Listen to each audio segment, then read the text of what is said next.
Question number 18 पे। और question number 18 देखिए क्या दे रखा है।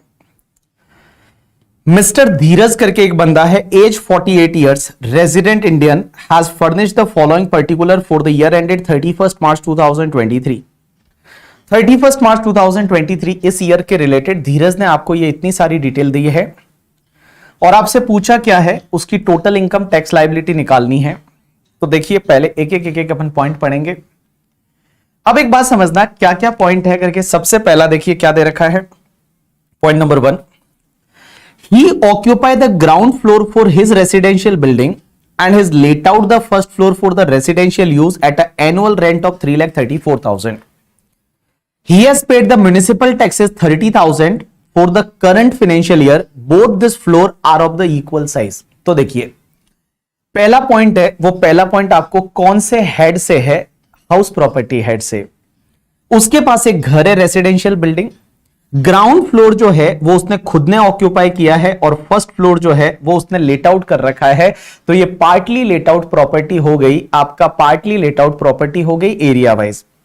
तो दो कॉलम बनेंगे, एसओपी वाला एसओपी में जाएगा और तुम्हारा जो क्या बोलते हैं एलओपी वाला एलओपी में जाएगा। दो कॉलम वाला अपन हाउस प्रॉपर्टी में सीखे थे ना, वैसा होगा। तो ये हाउस प्रॉपर्टी से रिलेटेड एडजस्टमेंट है। आगे क्या दे रखा है, as per interest certificate from ICICI Bank, he paid the 1,80,000 as interest and 95,000 towards the principal repayment of the housing loan borrowed for the above residential building in the year 2015.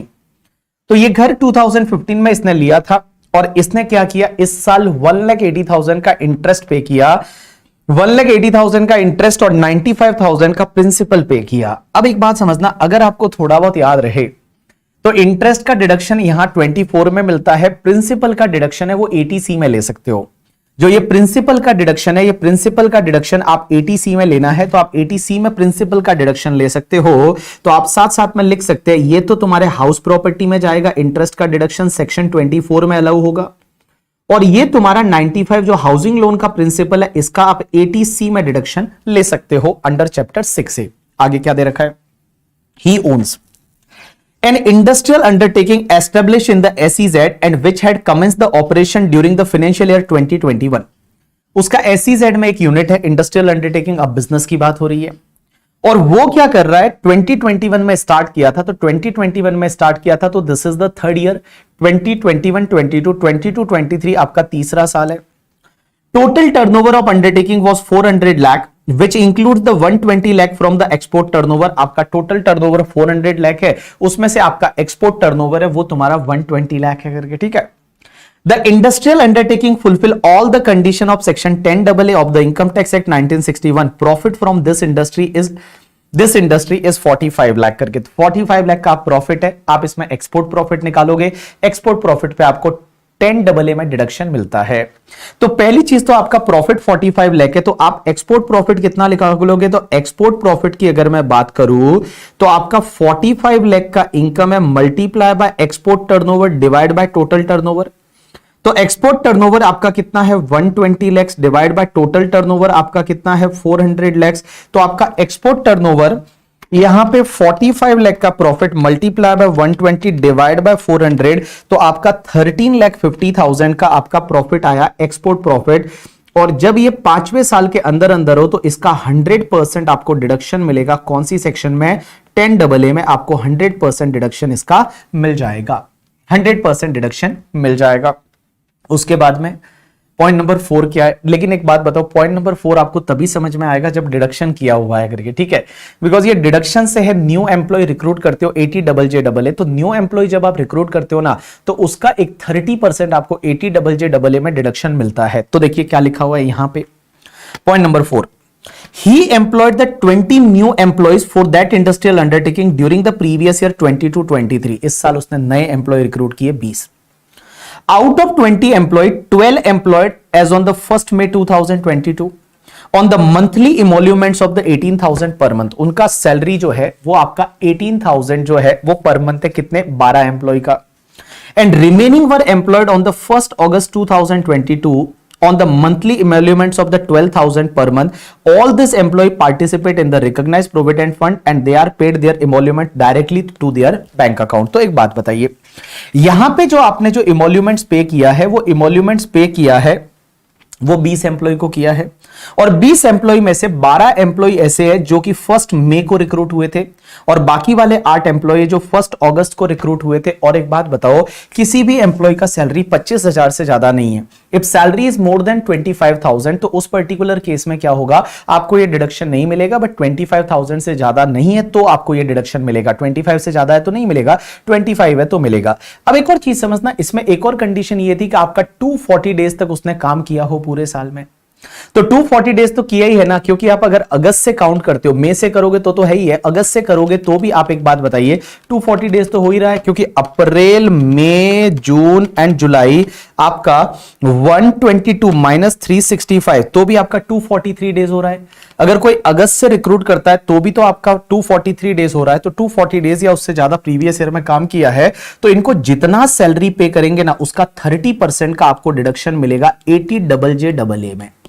80 double J double A में 80 double J double A में 80 double J double A में करके, ठीक है। 80 double J double A में आपका कितना मिलेगा, आपका 30% का डिडक्शन मिलेगा जितना सैलरी पे किया है, ठीक है। चलिए बाकी इसको छोड़ के बाकी सब समझ में आ जाएगा जिन्होंने डिडक्शन नहीं किया, बट अब तो कर लिया ही होगा ऐसा। चलिए उसके बाद he earned 30,000 and 45,000 as interest on the saving bank deposit and the fixed deposit respectively। उसको 30,000 है वो सेविंग बैंक का इंटरेस्ट मिला है एंड 45,000 उसको फिक्स डिपॉजिट का इंटरेस्ट मिला है, ठीक है, कोई दिक्कत नहीं। आगे क्या दे रखा है, he also sold his vacant land। उसने एक वैकेंट लैंड बेची इस साल 13 लाख में। Stamp duty value of land at the time of transfer was 14 lakh, stamp duty value 14 lakh है। The fair market value of land as on 1/4/2001 है वो 4.8 लाख था, and stamp duty value of that land as on that date was 3.8 lakh था। This land was acquired by him on 15/9/1997 at 2.8 lakh and he incurred registration expenses 12,000 at that time। मतलब जब खरीदा था उस time उसका रजिस्ट्रेशन एक्सपेंसेस 12,000 आया। ये capital gain का पार्ट है करके, ठीक है। The cost inflation index for the financial year 22-23 and 12 आपको दे रखा है 331 and 100। Next part, he paid insurance premium 49,000 towards the life insurance policy of his son who is not dependent on him। जैसा मैंने deduction में बताया था, insurance policy का deduction 80C में मिलता है, और भले वो आप पे डिपेंडेंट है या नहीं उससे कोई फर्क नहीं पड़ता। देखो डिपेंडेंट वर्ड सिर्फ आपके 80D की सीरीज में आया था, बाकी कहीं नहीं आया। 80D में था, 80DD में था, 80DDB में था, बाकी कहीं पे डिपेंडेंट वर्ड नहीं है। तो डिपेंडेंट नहीं है तो भी आपको यहां पे लाइफ इंश्योरेंस पॉलिसी का प्रीमियम है, इसका डिडक्शन मिल जाएगा। आपसे पूछा क्या है, You are requested to compute his total income and tax liability of Mr. Dheeraj for the assessment year 23-24 in the manner so that he can make the maximum tax saving। आपको ऐसे बताना है कि वो मैक्सिमम टैक्स सेविंग कैसे कर सकता है करके, ठीक है। चलिए इस सेक्शन में कहीं पे नहीं लिखा इग्नोर 115 बीएससी। तो 115 बीएससी अगर कहीं पे इग्नोर करने को नहीं लिखा तो आपको 115 बीएससी को भी फॉलो करना पड़ेगा। पहले अपन नॉर्मल प्रोविजन से निकालेंगे, फिर अपन 115 बीएससी से निकालेंगे। नॉर्मल प्रोविजन से टैक्स निकालेंगे, 115 बीएससी से टैक्स निकालेंगे। जिसमें टैक्स कम आएगा वो उसको एडवाइस करेंगे कि भैया तू ये ले करके, ठीक है। जिसमें टैक्स कम आएगा वो हम एडवाइस करेंगे, क्योंकि यहां पे इग्नोर 115 बीएससी नहीं लिखा हुआ और इंडिविजुअल है, और जहां इग्नोर 115 बीएससी नहीं लिखा करके, ठीक है, वहां 115 बीएससी से भी करना पड़ेगा। तो चलिए, तो जहां पार्ट क्वेश्चन है 1 घंटा लगेगा अप्रॉक्स करके, ठीक है, बट 1 घंटे के अंदर अंदर हम इस क्वेश्चन को कर लेंगे। तो चलिए 1 घंटा लगेगा, आंसर इज यस लगेगा। 1 घंटा तो लगेगा ही, मेरे को ऐसा लगता है, क्योंकि धीरे धीरे धीरे स्लोली होले होले करेंगे, और जब आप वापस रिवाइज भी करो तो आपको पता होना चाहिए क्या कराया था। तो चलिए हम इस क्वेश्चन को करेंगे। तो आपकी बुक में जहां पे भी दे रखा है वहां से आप लिखना चालू करेंगे। That is the question number आपका 18 है I think, and page number जो भी है वो आप लिख लीजिए, और आप चालू करेंगे mister Dheeraj. Previous year 22-23, previous year assessment year 23-24, previous year 22-23, assessment year 23-24। And सबसे पहले पार्ट ए क्या करेंगे,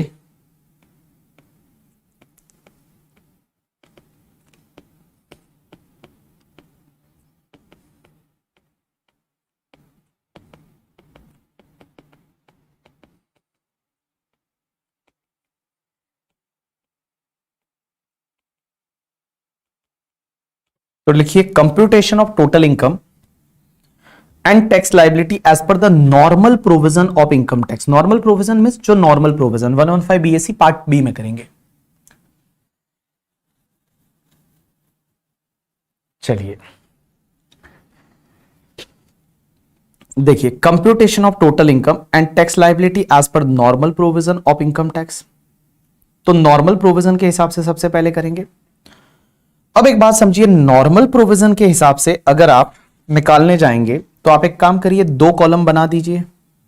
एक काम करते हैं, मैं एक साथ यहीं पे करते जाऊंगा एक एक हेड का इनकम, तो बेटर रहेगा। आप एक काम करिए, कम से कम आप 2 पेज जो है वो 2 पेज तक आप ड्रॉ कर दीजिए, 2 अमाउंट कॉलम और एक पर्टिकुलर कॉलम। 2 पेज तक आप ड्रॉ कर दीजिए, एक आपका अमाउंट कॉलम और एक पर्टिकुलर कॉलम।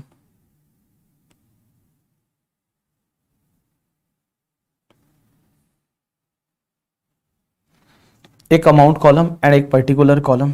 तो सबसे पहला आपका पर्टिकुलर और ये 2 amount column, particular column and amount column. ठीक है, चलिए एक एक हेड का इनकम लेंगे। आप क्वेश्चन को देखते जाना, क्वेश्चन छोटा है बट सॉल्यूशन बड़ा बनेगा। आप एक एक क्वेश्चन में देखते जाना, आपके सामने क्वेश्चन होना चाहिए। सबसे पहले सैलरी का इनकम तो इसमें कहीं है ही नहीं, सीधा हाउस प्रॉपर्टी से चालू करेंगे। तो सबसे पहला हेड है that is income from house property. मैं यहीं पे कर देता हूं, इनकम फ्रॉम हाउस प्रॉपर्टी। अब एक बात बताओ, इनकम फ्रॉम हाउस प्रॉपर्टी में आपका ground floor and first floor, ground floor self occupied property है और फर्स्ट फ्लोर आपका लेट आउट प्रॉपर्टी है। तो पहले मैं ग्राउंड फ्लोर की बात करता हूं। तो अगर मैं ग्राउंड फ्लोर की बात करूं, मैं अब यहां 2 कॉलम मेरे पास बनाने को नहीं है। अगर अपन अलग से क्वेश्चन करते तो 2 कॉलम बनाते, एक तुम्हारा ग्राउंड फ्लोर एसओपी, एक एलओपी, सब पूरा लिखते वगैरह। मैं सीधा कर रहा हूं, पहले ग्राउंड फ्लोर लेता हूं फिर फर्स्ट फ्लोर लूंगा। तो देखिए ग्राउंड फ्लोर जो है, ग्राउंड फ्लोर ऑफ प्रॉपर्टी जो आपका एसओपी है। अब आपको पता है एसओपी के केस में आपका हमेशा नेट एनुअल वैल्यू से चालू करने का, और नेट एनुअल वैल्यू जो है एसओपी में तो नील ही होता है। इसमें से अपन लेस करते हैं deduction under section 24 house property में। 2 डिडक्शन लेस होते थे, एक तो स्टैंडर्ड डिडक्शन 30% ऑफ एनएवी और दूसरा इंटरेस्ट ऑन लोन। अब एनएवी नील है तो आपका 30% भी नील आएगा। दूसरे पॉइंट में देखिए आपको इंटरेस्ट दे रखा है, और इंटरेस्ट कितना दे रखा है, 1,80,000। तो 1,80,000 का इंटरेस्ट ये पूरे घर का है, तो डिवाइड बाय 2 करेंगे तो आपका 90,000 का इंटरेस्ट आ जाएगा। एक बात बताइए, एसओपी के केस में मैक्सिमम आपको 2 लाख का डिडक्शन मिल सकता है, 2 लाख का इंटरेस्ट आप ले सकते हैं। तो यहां पे 90,000 है, तो 90,000 का आपका नेट इनकम जो है वो 90,000 हो जाएगा। नेट इंटरेस्ट आपका 90,000 नेगेटिव इनकम। एसओपी के केस में आपने 90,000 ले लिया नेगेटिव इनकम। अब अपन बात करेंगे फर्स्ट फ्लोर की। और एक बात बताइए, आपका जो फर्स्ट फ्लोर है, फर्स्ट फ्लोर है वो फर्स्ट फ्लोर आपका लेट आउट प्रॉपर्टी है, जिसको आप एलओपी बोलेंगे, एलओपी बोलेंगे, लेट आउट प्रॉपर्टी। अब एक बात समझिए, यहां पे आपको सीधा ग्रॉस एनुअल वैल्यू दे रखा है। शायद इस क्वेश्चन में आपको सीधा एनुअल वैल्यू दे रखा है इन्होंने। देखिए क्या दे रखा है इन्होंने, तो मैं बताऊं यहां पे आपको सीधा ही एनुअल वैल्यू दे रखा है। अब एक बात बताइए, जब आपका सीधा यहां पे एनुअल रेंट दे रखा है करके, ठीक है, तो एनुअल रेंट का मतलब हो गया आपका ग्रॉस एनुअल वैल्यू, तो एनुअल रेंट दे रखा है, इसका मतलब आपका एक्चुअल रेंट। तो देखिए एक्चुअल रेंट जो दे रखा है यही हो जाएगा ग्रॉस एनुअल वैल्यू, क्योंकि और तो कोई चीजें दे नहीं रखी है। और कितना दे रखा है, 3,34,000, 3,34,000। अब इसमें से आपको क्या करना पड़ता है, लेस करना पड़ता है म्युनिसिपल टैक्सेस। एक बात समझिए, आप म्युनिसिपल टैक्सेस जो पे करते हैं, और म्युनिसिपल टैक्सेस पे किया 30,000 का, तो म्युनिसिपल टैक्सेस आपने 30,000 का पे किया है, बट 30,000 तो पूरी बिल्डिंग का है, लेट आउट पार्ट तो आपका आधा ही है, तो मैं बोलूं 15,000 का म्युनिसिपल टैक्सेस लेस हो जाएगा। तो आपके पास में बच जाएगा कितना, 3,19,000। ये आपका आ गया एनएवी, नेट एनुअल वैल्यू। इसमें से हम लेस करते हैं डिडक्शन अंडर सेक्शन 24, और 24 में दो डिडक्शन आते हैं, एक तो तुम्हारा स्टैंडर्ड डिडक्शन 30% ऑफ एनएवी, दूसरा इंटरेस्ट ऑन लोन। अब एक बात बताइए, आपको 3,19,000 है, वो 3,19,000 का 30% कितना आएगा, 95,700। अब एक बात बताओ, आपका इंटरेस्ट ऑन लोन कितना है, आपका 180 का डिवाइड बाय 2 तो 90,000। तो मुझे एक बात बताइए, यहां एलओपी के केस में आपका इनकम कितना आया, तो एलओपी के केस में 3,19,000 माइनस 95,700 माइनस 90,000, तो ये बच गया 133,300, 133,300 बच गया। अब एक बात समझिए, 133,300 आपका पॉजिटिव इनकम है, और आपका लॉस कितना है 90,000, तो सेट ऑफ होगा हाउस प्रॉपर्टी से, हाउस प्रॉपर्टी के लॉस सेट ऑफ हो सकते हैं। वो 30,000 तब होता था ना एसओपी में, जब आपने लोन रिपेयर रिनोवेशन के लिए लिया है, तब 30,000 आता है। यहां तो परचेज के लिए लिया है, 1499 के बाद लिया है करके, ठीक है, तो आपको मैक्सिमम 2 लाख का एसओपी में आता है। अब एक बात बताओ, इसको अगर आप सेट ऑफ कर देते हैं, तो सेट ऑफ करने के बाद अगर आप देखेंगे, सेट ऑफ करने के बाद आप देखेंगे तो आपका 40 कितना आया, 90,000 को लेस कर दो तो 43,300 आपका नेट इनकम आ गया। That is called your net income from house property.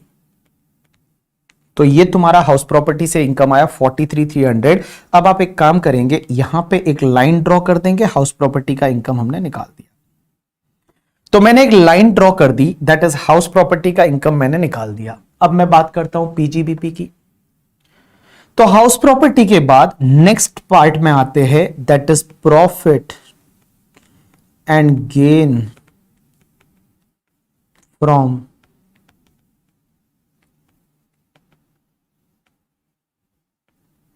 Business और profession. Profit and gain from business and profession. अब एक बात समझिए, आपका यहां पे कितना लिखा हुआ है, प्रॉफिट फ्रॉम एसईजेड यूनिट है, तो एसईजेड यूनिट से आपको जो प्रॉफिट हुआ है वो 45 लाख का है। अब इसका जो डिडक्शन है ना, वो तो अंडर चैप्टर 6A के बाद मिलता है, ऐसा मैंने आपको बताया था वहां एसईजेड में भी, कि आपको जो डिडक्शन मिलेगा ना वो लास्ट में लेना है, डिडक्शन टॉपिक में लास्ट में लेना है करके, ठीक है।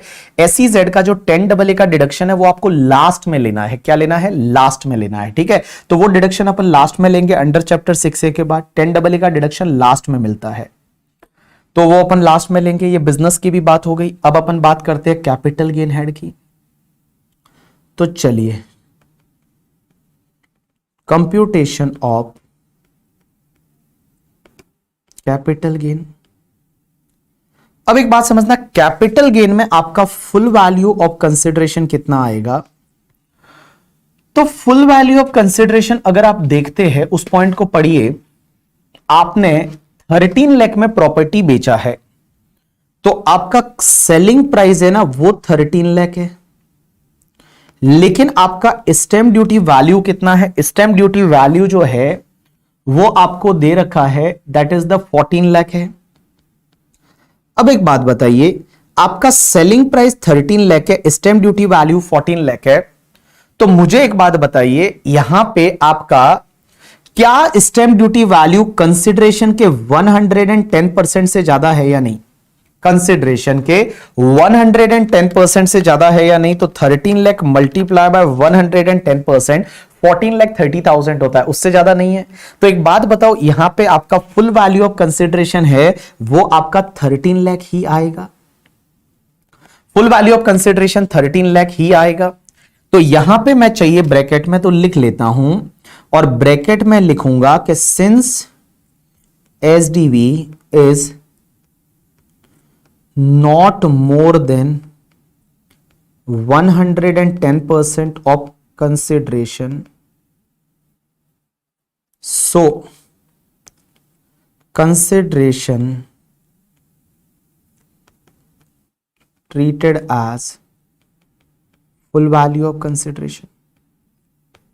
So consideration treated as full value of consideration. ठीक है, फुल वैल्यू ऑफ कंसिडरेशन आपका कंसिडरेशन माना जाएगा 13 लाख। अब एक बात समझिए, इसमें से आप लेस क्या करेंगे, लेस करेंगे ये असेट 19, और पहले लेस ट्रांसफर एक्सपेंसेस तो कुछ दे नहीं रखा, ट्रांसफर एक्सपेंसेस कुछ नहीं दे रखा, तो यही तुम्हारा आ गया नेट कंसिडरेशन। अब एक बात बताओ, ये नेट कंसिडरेशन आया, इसमें से ये जो घर है ये तो बहुत पहले खरीदा हुआ है, वैकेंट लैंड बहुत पहले, कब खरीदा हुआ है, 97 में। तो 97 में खरीदा हुआ है तो लॉन्ग टर्म है, तो इंडेक्स का बेनिफिट मिलेगा, आंसर इज यस। तो लेस करेंगे हम index cost of acquisition. But index cost of acquisition लेते टाइम आपको एक चीज ध्यान रखना, मैंने बताया था आपको लेना है 14/2001 से पहले वाला है, तो जो कॉस्ट है वो कॉस्ट लीजिए, और कॉस्ट को अपन कंपेयर किससे करते थे, एफएमवी एज ऑन 1 अप्रैल 2001, लेकिन ये एफएमवी आपके एसडीवी एज ऑन 1 अप्रैल 2001 से ज्यादा नहीं हो सकता, तो इन दोनों में से आपको लोअर लेना होता था, और बेटा इन दोनों में से आपको विच एवर इज हायर लेना पड़ता था। अब आप देखिए कॉस्ट कितनी है, तो कॉस्ट के लिए इन्होंने दे रखा है कि 2,80,000 में एक्वायर किया था और 12,000 का रजिस्ट्रेशन चार्जेस पे किया था। तो मुझे एक बात बताइए, 2,80,000 है प्लस 12,000 का रजिस्ट्रेशन, मैं बोलूं 2,92,000 तो आपकी कॉस्ट थी, यहां पे 2,92,000 है वो आपकी कॉस्ट थी। अब एक बात बताइए, एफएमवी एज ऑन 1/4/2001 दे रखा है 4.8 लाख, तो ये आपका दे रखा है 4,80,000, एंड गाइस आपको एसडीवी दे रखा है 3,80,000, तो 3,80,000 आप लोअर वाला लेंगे 3,80,000, ऐसा ही है, हाँ। 1 April 2001 it was a 4.8 lakh, and the stamp duty value on that date is 3.8 lakh, तो आपका 3.8 लाख, तो इनमें से लोअर वाला कितना आएगा, 3,80,000 आ जाएगा। तो आप यहां पे 3,80,000 लेंगे, तो यहां पे विच एवर इज हायर कितना होगा, 3,80,000 होगा। अब मुझे एक बात बताइए, आप लोग 3,80,000 पे आप इंडेक्स करेंगे, दैट इज 331 डिवाइड बाय 100, ये तुम्हारा 22-23 का इंडेक्स, और ये तुम्हारा 1-2 का इंडेक्स।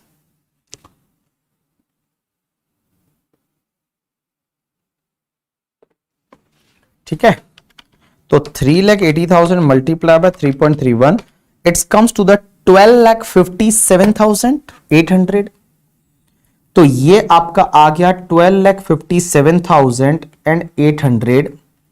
तो आपका कैपिटल गेन हो गया कौन सा, long term capital gain. Long term capital gain आया 42,200, 42,200 आपका लॉन्ग टर्म कैपिटल गेन आया, और लॉन्ग टर्म कैपिटल गेन 42,200 आया, तो इसको आप अपन ब्रैकेट को बंद कर दीजिए, और ब्रैकेट को मैंने बंद कर दिया, ये मेरा आ गया लॉन्ग टर्म कैपिटल गेन 42,200। अब एक बात समझिए, ये कैपिटल गेन का कंप्यूटेशन हो गया। अब अपन अदर सोर्सेस की बात करेंगे, तो चलिए हम चलते हैं इनकम फ्रॉम अदर सोर्सेस पे, और इनकम फ्रॉम अदर सोर्सेस में क्या क्या आएगा, तो सबसे पहले interest on saving bank account, और दूसरा interest on FD, interest on saving bank account and interest on FD, तो 30,000 एंड 45,000, तो 30,000 ये एंड 45,000 ये। अब एक बात बताओ, यहां पे एक चीज ध्यान रखना, अगर कभी आपको यहां एफडी का इंटरेस्ट नेट दे रखा होता, ऐसा लिखा होता कि ये नेट है करके, ठीक है, अरे भाई वो रजिस्ट्रेशन का एक्सपेंसेस तो आ गया ना, रजिस्ट्रेशन का एक्सपेंसेस तो आ गया ना उधर, रजिस्ट्रेशन का एक्सपेंसेस तो पहले ही ले लिया ना, वो कॉस्ट में जुड़ गया ना। 292 आया, आपने खरीदा 280 में था और 12,000 रजिस्ट्रेशन का खर्चा था, तो वो तो कॉस्ट में जुड़ेगा ना, खरीदते टाइम किया था तो कॉस्ट में जुड़ता है। एक बात बताओ, यहां एफडी का इंटरेस्ट आपको 45 दे रखा है, अगर मान लो एग्जामिनर कभी आपको ऐसा दे दे, यहां दो चीजें मैं बोल रहा हूं, मेरी ध्यान देना। अगर एग्जामिनर आपको ऐसा बोले, यहां तो वर्ड क्या यूज हुआ है, इधर देखिए सब लोग, एक बार इधर देखिए, यहां पे वर्ड यूज हुआ है कि he has earn the interest, interest उसने अर्न किया, ऐसा दे रखा है। यहां दे रखा है कि he has earn the interest of 30,000 and 45,000 as interest on saving bank account and fix deposit. अगर एग्जामिनर ऐसा दे दे कि यहां पे ये 45,000 के ब्रैकेट में अगर ये लिख ले कि ये नेट है, अगर मान लो ऐसा लिख ले कि नेट है, मतलब आफ्टर टीडीएस है, या फिर एग्जामिनर ऐसा वर्ड यूज कर ले कि भाई ही अर्न की जगह वो ऐसा लिख ले कि ही रिसीव्ड इंटरेस्ट, मतलब मिला इतना है, रिसीव्ड लिखा है, तो इसका मतलब ये नेट ऑफ टीडीएस है। देखो यहां तो अर्न लिखा है तो दिक्कत नहीं है भाई, उसका इनकम जो अर्न हुआ वो 45,000 ही है इंटरेस्ट। लेकिन अगर एग्जामिनर ऐसा दे दे कि 45,000 है वो नेट है, तो आप क्या करोगे, ये 45,000 है, आप ये बोलोगे कि ये 45,000 90% के लिए है, मल्टीप्लाई बाय 100% के लिए कितना होगा, और भैया आप क्या करेंगे, 50,000 का इंटरेस्ट इनकम लेंगे अगर नेट दिया हुआ है तो।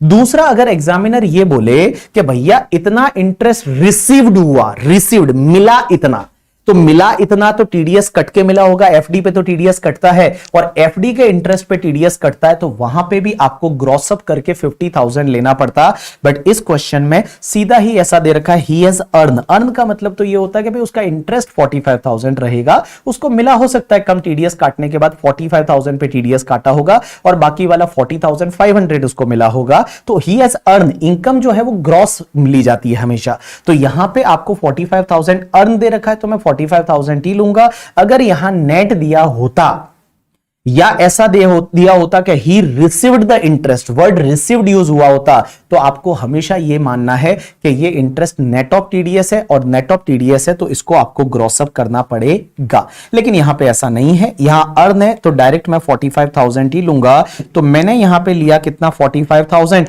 तो टोटल आ गया मेरा 75,000। एक बात बताना बेटा, यहां पे आपका पांचों हेड की इनकम कंप्लीट हो गई। इसमें सैलरी की इनकम नहीं थी, हाउस प्रॉपर्टी की इनकम थी, पीजीबीपी की इनकम थी, कैपिटल गेन की थी और अदर सोर्सेज की थी। तो अब आप इसकी टोटल कर दीजिए, ये आपकी हो गई ग्रॉस टोटल इनकम, ये आपकी हो गई ग्रॉस टोटल इनकम। और ग्रॉस टोटल इनकम जो है, जिसको आप जीटीआई भी बोल सकते हो, जीटीआई, तो जीटीआई कितनी आई आपकी, तो मैं बताऊं, हाउस प्रॉपर्टी की इनकम आपकी 43,300 पॉजिटिव थी, प्लस 45 लाख पीजीबीपी की income, plus capital gain 42,200 and plus IFOS की 75,000, तो ये आपका हो गया, दैट इज 46,60,500, 46,60,500 इतनी इनकम हो गई। 46,60,500 इतना आपका जीटीआई हो गया। अब आप जीटीआई में से क्या करोगे, डिडक्शन लेस करोगे। तो देखिए डिडक्शन कौन कौन से लेस होते हैं यहां पे, तो समझना। मैं पहले थोड़ा एक्सटेंड करता हूं इस स्टेटमेंट को, तो मैं इस स्टेटमेंट को थोड़ा एक्सटेंड कर देता हूं।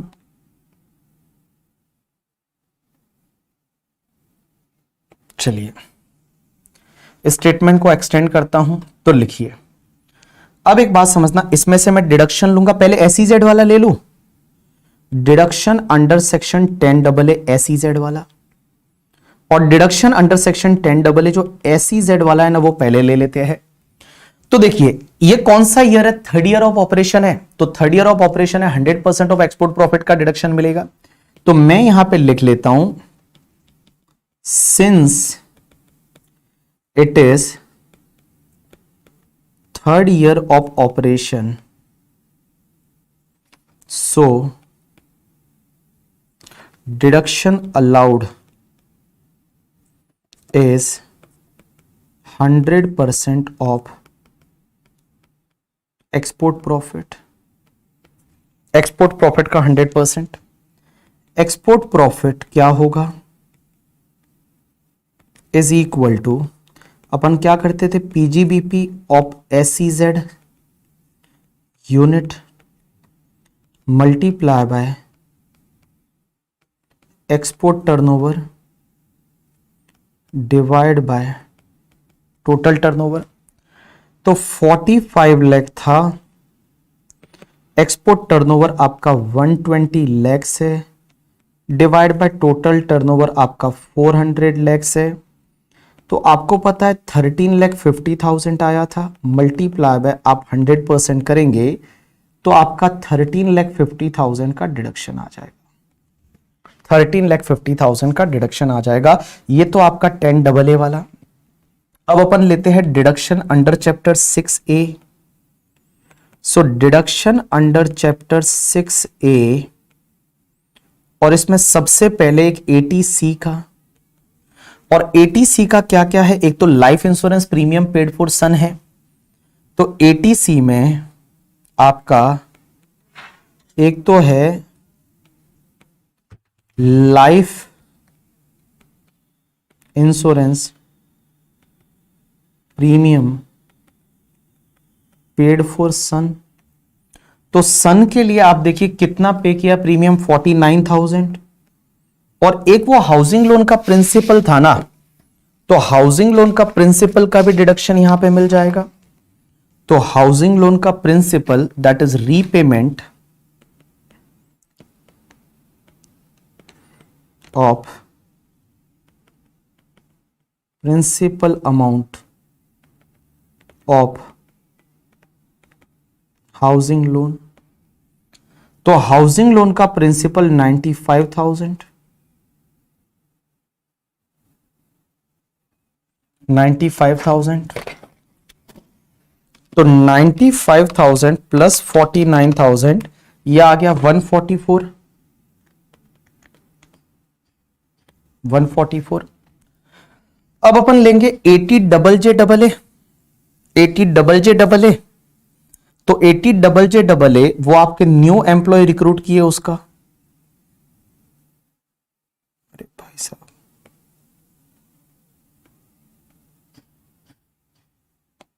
सही से आईपैड चल नहीं रहा। अब चलिए 80 मेरे हो जाएगा काम। चलिए अब लिखते हैं 80JJAA, और 80JJAA लास्ट सेक्शन आपको डिडक्शन में पढ़ाई थी, that is the 30% of salary to new employ. तो न्यू एम्प्लॉयज को जो आप सैलरी देते हो उसका आप ले लीजिए 30%। तो मैं एक बात बताऊं, पहले तो आपने 12 एम्प्लॉय रिक्रूट किए, और वो 12 एम्प्लॉयज रिक्रूट जो किए थे उसका पर मंथ का सैलरी 18,000 पर मंथ है, मल्टीप्लाई बाय वो मई में रिक्रूट किए थे, तो 11 महीने उन्होंने काम किया। अब एक बात बताइए, 11 महीने काम किया तो उनका टोटल सैलरी कितना हुआ होगा? अगर 12 एम्प्लॉय 18,000 पर मंथ सैलरी है और 11 महीने, क्योंकि मई में रिक्रूट किया था, तो 12 मल्टीप्लाई बाय 18,000 मल्टीप्लाई बाय 11 महीना, इट्स कम्स टू द 23,76,000, 23,76,000। अब एक बात बताइए, इसके बाद आपने एक और एम्प्लॉय रिक्रूट किए, 8 एम्प्लॉय और रिक्रूट किए थे, और 8 एम्प्लॉयज को सैलरी आप पर मंथ 12,000 दे रहे हो, और उनको रिक्रूट अगस्त में किया है। तो अगस्त, सितंबर, अक्टूबर, नवंबर, दिसंबर, जैन, फेब और मार्च, 8 महीने का सैलरी हो गया। अब एक बात बताइए, 8 महीने का सैलरी कितना हुआ? तो 8 employ multiply by 12,000 multiply by 8 महीने का, तो आपका आ गया 7,68,000, और 7,68,000 प्लस आपका 2376, तो आपका 31,44,000 आ गया। इतना सैलरी आपने टोटल पे किया, इसका 30% डिडक्शन मिलेगा यहां पे। तो deduction under section, deduction at the rate 30% of 31,44,000। तो इसका अगर आप 30% करेंगे, 31,44,000 का 30% करेंगे, इट विल बी 943,200। तो बाबू 943,200 आ गया। अब एक बात बताओ, यहां पे आपका सेविंग बैंक का इंटरेस्ट और है, और आप रेजिडेंट हो तो आपको 80 टीटीए का डिडक्शन और मिलेगा, और सीनियर सिटीजन होते तो 80 टीटीबी मिलता। नॉर्मली आपको 10,000 का डिडक्शन मिलेगा, क्योंकि सेविंग बैंक का आपका इंटरेस्ट कितना 30,000 है, तो 30,000 और 10,000 which ever is lower is 10,000, तो लास्ट आप लिखिए 80 टीटीए, और 80 टीटीए जो है that is the interest on saving bank account. तो सेविंग बैंक अकाउंट का आपका 10,000 का इंटरेस्ट और मिल जाएगा। अब आप निकाल दीजिए, it is call your net taxable income, या इसको आप टोटल इनकम बोल सकते हैं, टोटल इनकम, या फिर इसको एनटीआई आप प्यार से बोलते हैं। तो चलिए 46,60,500 माइनस 13,50,000 माइनस 1,44,000 माइनस 943,200 माइनस 10,000, तो ये आपके पास आ गया 22,13,300, 22,13,300। अब आप इसको इस पे टैक्स निकालना है। 22,13,300 ये आपका आ गया टोटल इनकम, या जिसको नेट टैक्सेबल इनकम बोलेंगे। अब आपको इस पे टैक्स निकालना है। अब आपको इस पे टैक्स निकालना है, तो टैक्स कैसे निकालेंगे? देखिए इसमें एक स्पेशल रेट और है, long term capital gain. Long term capital gain special rate वाली इनकम और है, कितनी है 42,200, इस पे आपका टैक्स लगेगा 20% से। तो स्पेशल रेट्स वाले पे स्पेशल रेट से, बाकी पे आप स्लैब रेट से टैक्स निकालिए। नॉर्मल स्लैब रेट अभी यूज करेंगे पहले। तो देखिए अपन लेंगे यहां पे कैलकुलेशन ऑफ टैक्स लाइबिलिटी।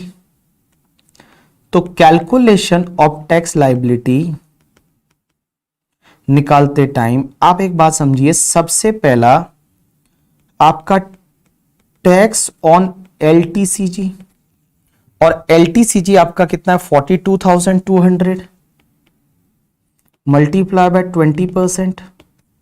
तो 42,200 multiply by 20%, it's comes to the 8440, ये आ गया 8440।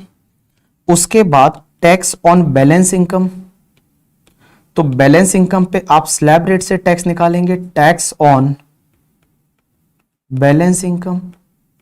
तो बैलेंस इनकम आपका कितना बचेगा? आपका 22,13,300 में से आप 42,200 को लेस कर दीजिए, तो आपका 22,13,300 माइनस 42,200 को लेस करेंगे तो आपका 21,71,100 बचेगा। उस पे आप स्लैब रेट से टैक्स निकालिए।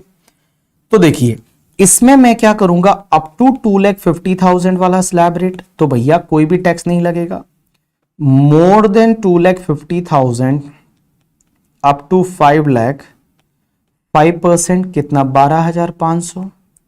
मोर देन 5 लाख अप टू आपका 10 लाख 20% आपका 1 lakh, and more than 10 lakh up to 22,13,300 30% की रेट से, नो 22 नहीं आएगा, सॉरी 21,71,100 30%, 3,51,330,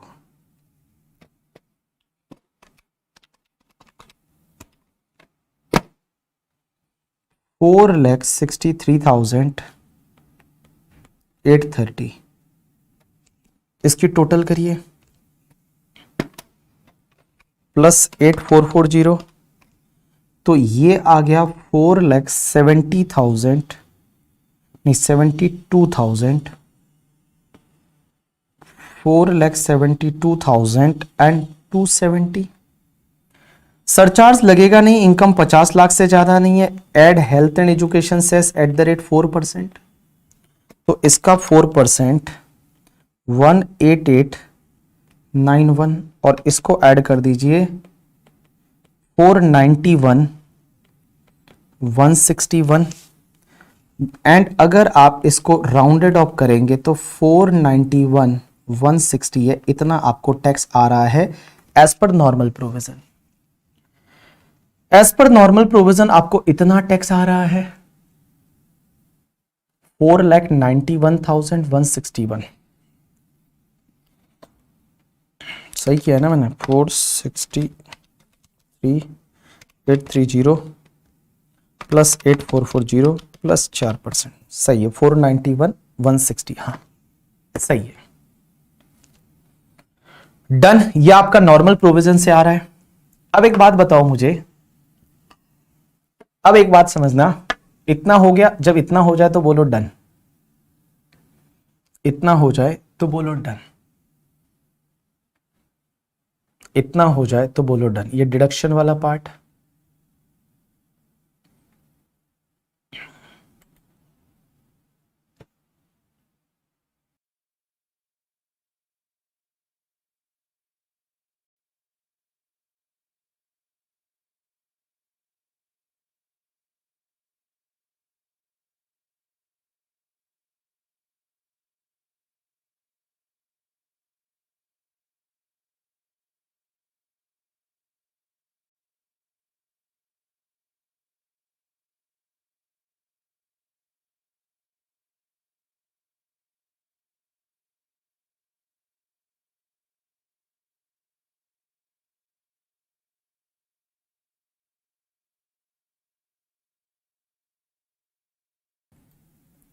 एक बात बताओ, किसी ने बोला कि सर, दो डाउट है बच्चों के। एक तो ये डाउट है कि सर ये आपने जो निकाला ये 21,71,100 कहां से आया? देख, तुम्हारी टोटल इनकम कितनी है? एक बात बताइए, तुम्हारी टोटल इनकम 22,13,300 है, इसमें से 42,200 को हटा दीजिए। 42,200 स्पेशल रेट वाली इनकम है, तो स्पेशल रेट को छोड़ के बाकी पे नॉर्मल टैक्स रेट से टैक्स लगेगा ना, तो इसमें से स्पेशल रेट हटाते हैं तो आपका बचता है 21,71,100। अब एक और चीज समझना आप लोग, अब एक और चीज समझना आप लोग, अब एक और चीज समझना। किसी ने ये और पूछा, एक और निकिता, एक और चीज समझना, एफडी का इंटरेस्ट पे एटीसी थ्योरी मिलता है। आशी, एफडी कराते हो 5 साल का तो एटीसी मिलता है, एफडी के इंटरेस्ट पे एटीसी नहीं मिलता। एफडी अगर आपने कराई 5 साल की तो उसका मिलता है एटीसी। चलो डन, यहां तक हो गया, चलिए वेरी गुड। हाँ चलिए, अब एक बात समझना, यहां से अभी एक और आपके लिए एक बाउंसर आने वाला है। एक बात बताओ, जब आप नॉर्मल प्रोविजन फॉलो कर रहे हो, और आप याद करिए वो लेक्चर को जिसमें मैंने आपको एक बात बताई थी, मैंने आपको एक बात बताई थी कि अगर मान लो आपका जब भी एग्जाम में अगर आपको दिख जाए 80JJAA या आपको 35AD या 10AA जो आपका SEZ वाला सेक्शन है, 35AD वो स्पेसिफाइड बिजनेस, या इनकम बेस्ड डिडक्शन में 3 डिडक्शन, कौन सा? 80JJAA as well as 80QQB, 80RRB। तो आप ध्यान रखना, यहां पे ऑल्टरनेट मिनिमम टैक्स भी लगेगा, यहां AMT भी लगाना पड़ेगा। तो ये तो आपने नॉर्मल टैक्स के हिसाब से टैक्स निकाला, अब आपको यहां AMT भी तो लगेगा, ऑल्टरनेट मिनिमम टैक्स भी तो लगेगा। ऑल्टरनेट मिनिमम टैक्स देखो, आपको बोला था कंपनी को छोड़ के बाकी सब पे लगता है, और मैंने बोला था कि एग्जाम में अगर क्वेश्चन में कहीं आपको दिख जाए कि अगर 35AD का डिडक्शन या 10AA का डिडक्शन या 80JJAA, 80QQB and 80RRB, 80JJAA, 80QQB, RRB करके, ठीक है, अगर वो दिख जाए तो आपको यहां ऑल्टरनेट मिनिमम टैक्स एक बार AMT भी कैलकुलेट करना पड़ेगा, और AMT से देखना पड़ेगा कि भैया AMT जो है वो AMT कितना आ रहा है, क्योंकि AMT और normal tax whichever is higher pay करना पड़ेगा। तो चलिए अब अपन कैलकुलेशन करते हैं AMT की। तो चलिए अब अपन कैलकुलेशन करते हैं यहां पे, that is calculation of alternate minimum tax, calculation of alternate minimum tax, या जिसको बोलते हैं AMT। अब एक बात बताओ, अल्टरनेट मिनिमम टैक्स या AMT है, उसमें अगर थोड़ा बहुत याद रहेगा, याद आया सर, आया सर, आया सर याद, AMT कैसे कैलकुलेट करते थे? तो उसमें 2 चीजें थी। मैंने बोला था पहले आप टैक्स निकालिए, tax as per normal provision of income tax, और दूसरा आप एक काम करिए, एडजस्टेड टोटल इनकम का 18.5% ले लीजिए, विच एवर इज हायर है, इतना आपको गवर्नमेंट को भरना पड़ता है। अब एक बात बताओ, आपका tax as per normal provision of income tax तो आया ना 491 एंड 160 आया। अब आपको एडजस्टेड टोटल इनकम का 18.5% लेना है। एडजस्टेड टोटल इनकम निकालते कैसे है? तो देखिए, आपको एडजस्टेड टोटल इनकम निकालने के लिए मैंने बताया था कि एडजस्टेड टोटल इनकम कैसे निकालना है।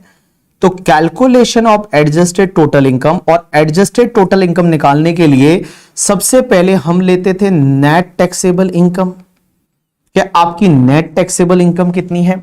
तो इस एग्जांपल में आपकी नेट टैक्सेबल इनकम है 2213,300।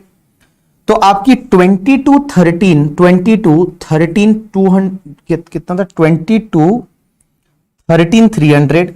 तो 2213 और 300 है, ये आपकी नेट टैक्सेबल इनकम है। आपको मैंने बोला था इसमें से जो डिडक्शन आपने लिए हैं वापस से एड बैक करेंगे। कौन कौन से?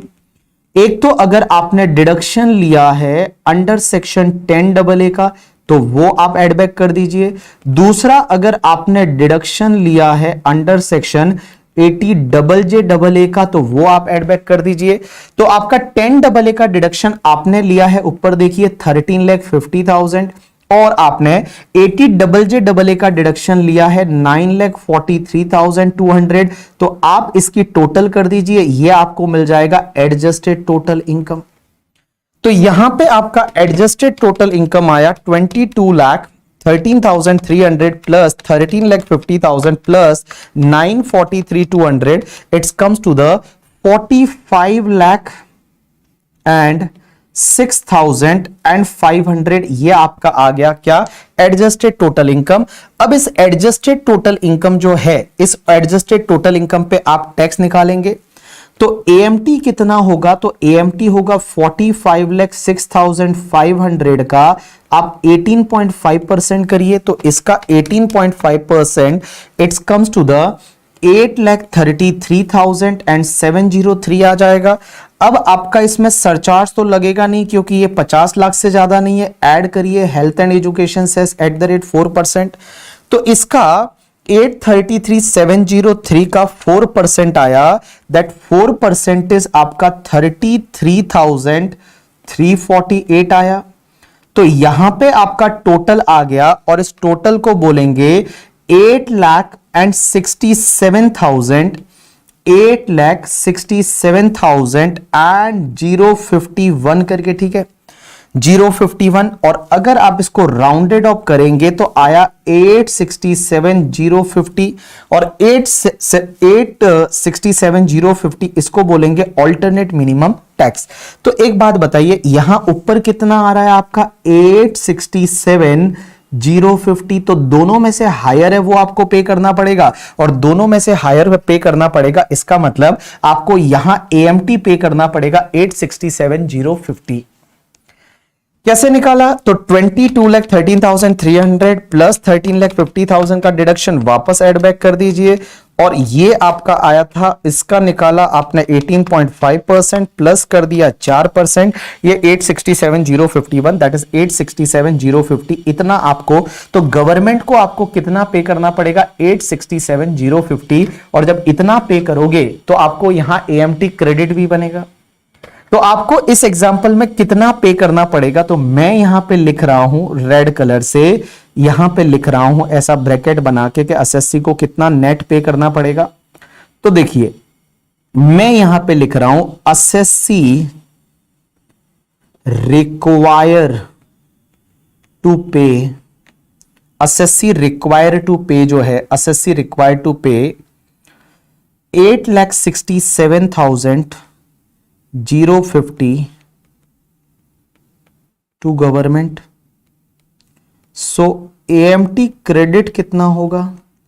सो AMT क्रेडिट होगा 867,050 माइनस आपका 491,160, तो आपके पास AMT क्रेडिट बनेगा 49,1160। तो आपके पास 3,00,000 75,890 का आपके पास AMT क्रेडिट रहेगा, बट अभी आपको पे कितना करना पड़ेगा? 867,050 गवर्नमेंट को पे करना पड़ेगा। चलिए इतना करिए, बोलिए डन एक बार। इतना हो गया तो बोलिए डन एक बार। इतना हो गया तो बोलिए डन एक बार।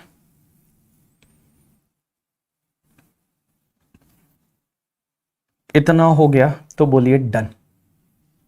ये AMT वाला पार्ट भी आएगा। चलिए इतना हो गया तो अब आप बोलिए डन।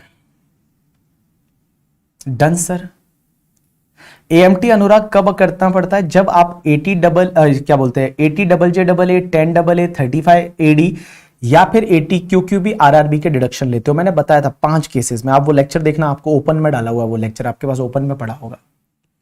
चलिए अब एक बात बताइए, ऐसा क्वेश्चन आज तक आया नहीं है एग्जाम में, बट आता है तो इतना बड़ा तो नहीं आएगा ऑब्वियसली, कितना आप सोचोगे। ठीक है चलिए अब एक चीज समझिए, अपन अगले पार्ट पे चलते हैं।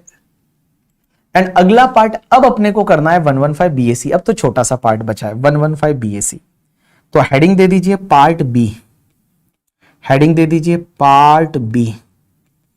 And part B, if SSC opt section 115 BAC, अगर SSC 115 BAC करता है तो क्या होगा? How to compute the computation of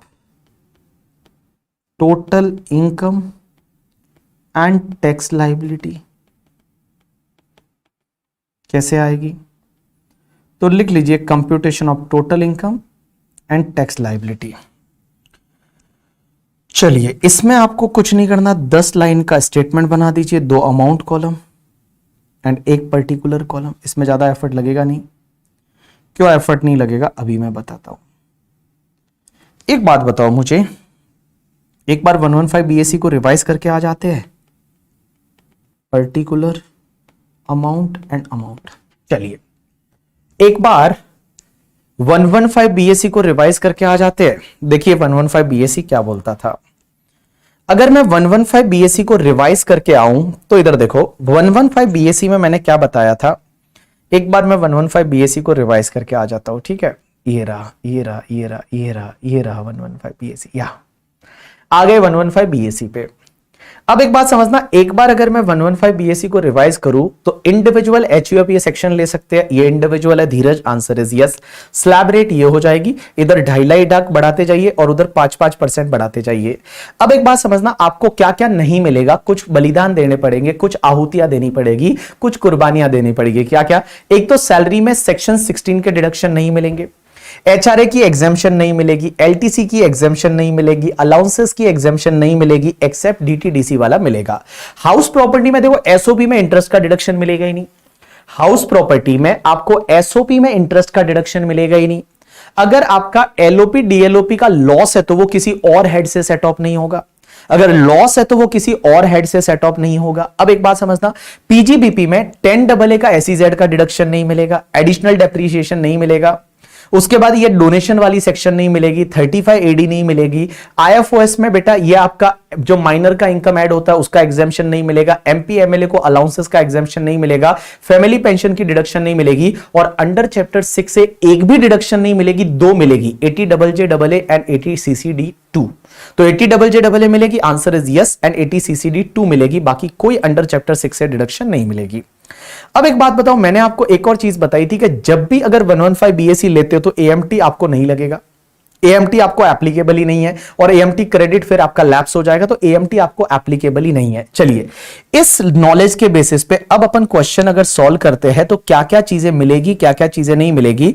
आप अपना सॉल्यूशन को देखिए। सबसे पहले इनकम फ्रॉम हाउस प्रॉपर्टी, तो मैं बताऊं, अब मैं फटाफट करूंगा क्योंकि पीछे कर रखा है और उसी का सीधा आपको लिखना है। जहां जहां जो डिडक्शन नहीं मिलेगा, जो बेनिफिट नहीं मिलेगा वो नहीं लेंगे करके। ठीक है, तो देखिए अगर मैं बात करूं सबसे पहले इनकम फ्रॉम हाउस प्रॉपर्टी, तो आपका जो हाउस प्रॉपर्टी है, हाउस प्रॉपर्टी में आपने जो इनकम SOP का निकाला है, मुझे एक बात बताइए, SOP में आपने इंटरेस्ट लिया था?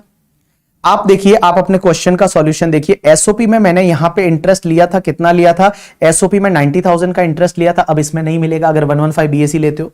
तो 115 बीएससी लेते हो तो एसओपी का इनकम आपका निल होगा, लेकिन एलओपी का इनकम कितना होगा? तो एलओपी का इनकम उधर कैलकुलेट किया है ना, तो सीधा उसी से रेफरेंस आएगा।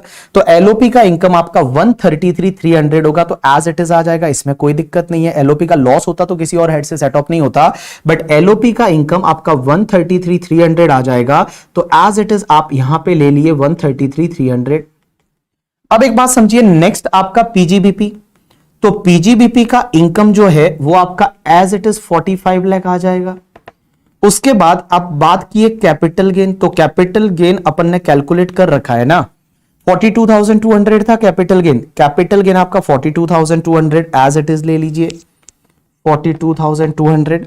उसके बाद आपका आईएफओएस का इनकम जो उधर कैलकुलेट किया था अपन ने, एज इट इज इधर ले लेते हैं 75,000, एज इट इज ले लेते हैं 75,000, कुछ भी चेंज नहीं है, कोई बेनिफिट लिया नहीं है, 75,000। तो ये आपका 115 बीएससी के हिसाब से ग्रॉस टोटल इनकम हो जाएगा। तो ग्रॉस टोटल इनकम कितना होगा? 1,33,300 प्लस 45 लाख प्लस आपका 42,200 प्लस आपका 75,000, सो आपका आ गया 47,50,500। तो आपका आ गया 47,50,500। अब इसमें से आपको डिडक्शन लेस करने हैं, तो आपको 10AA का डिडक्शन तो नहीं मिलेगा, लेकिन आपका बाकी डिडक्शन वो 80JJAA मिल जाएगा। डिडक्शन अंडर चैप्टर 6A में सिर्फ आपको 80JJAA मिलेगा। तो 80JJAA कितना था ऊपर कैलकुलेट किया था? 80JJAA अपना था 943,200, तो लिख लेंगे यहां पे 943,200। अब एक काम करता हूं, मैं यहां पे नोट लिख लेता हूं कि अदर डिडक्शन आपको कोई भी नहीं मिलेंगे 115 बीएससी में। तो नोट में क्या लिखता हूं?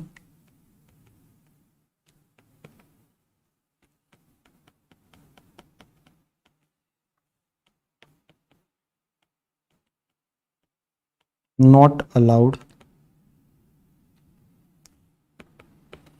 if assessee follow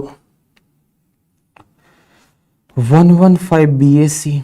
तो ये डिडक्शन के बाद जो बचेगा ये आपकी नेट टैक्सेबल इनकम आ गई, तो इसको ले लीजिए आपकी net taxable income 47,50,500 minus 943,200, that is 38,07,300। अब आप इस पे टैक्स निकालिए।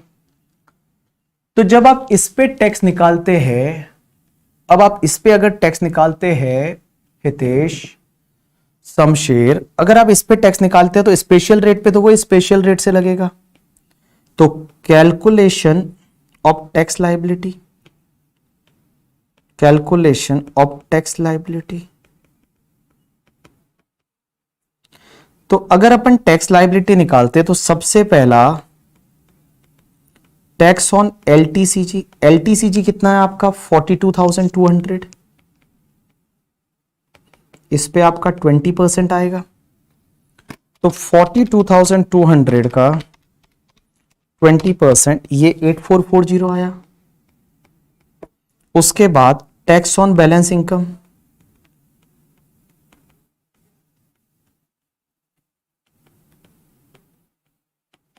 टैक्स ऑन बैलेंस इनकम, तो बैलेंस इनकम आपका 38,07,300 माइनस 42,200, तो बचा कितना आपके पास 37, सही बोल रहा हूं मैं? ओ सॉरी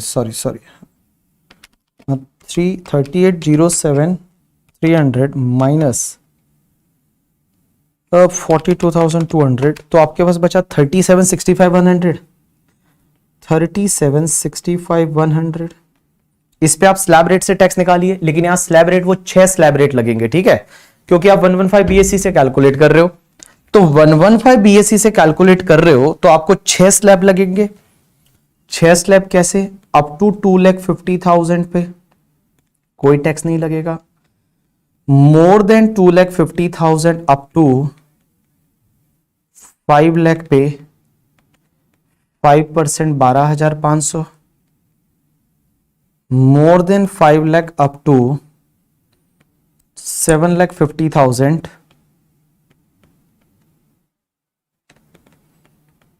आपका 10% कितना आया? 25,000। More than 750 up to 10 lakh 15% 37,500।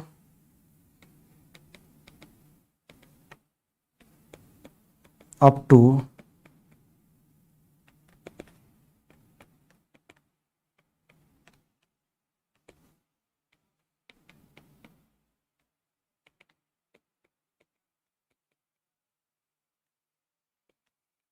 25% 67,500। 15 lakh से लेके 37,65,100। 30% ये आया 679।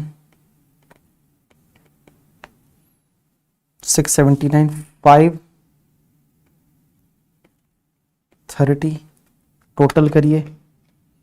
62,500 प्लस 50,000 प्लस 37,500 प्लस 25,000 प्लस 12,500, ये आपका आ गया 867,030। तो आपका टोटल आ गया टैक्स प्लस 8,440, तो 875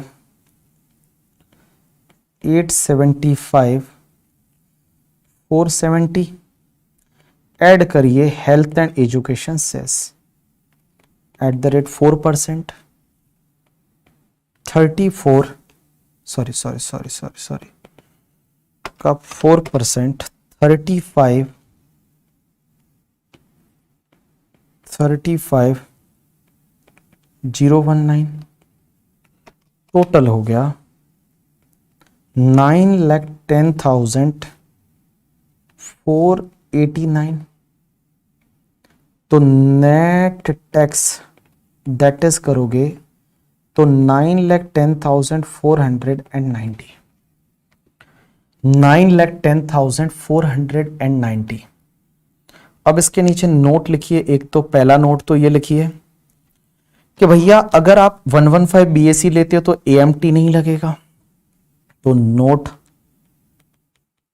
if SSC opt 115 BAC then AMT not applicable।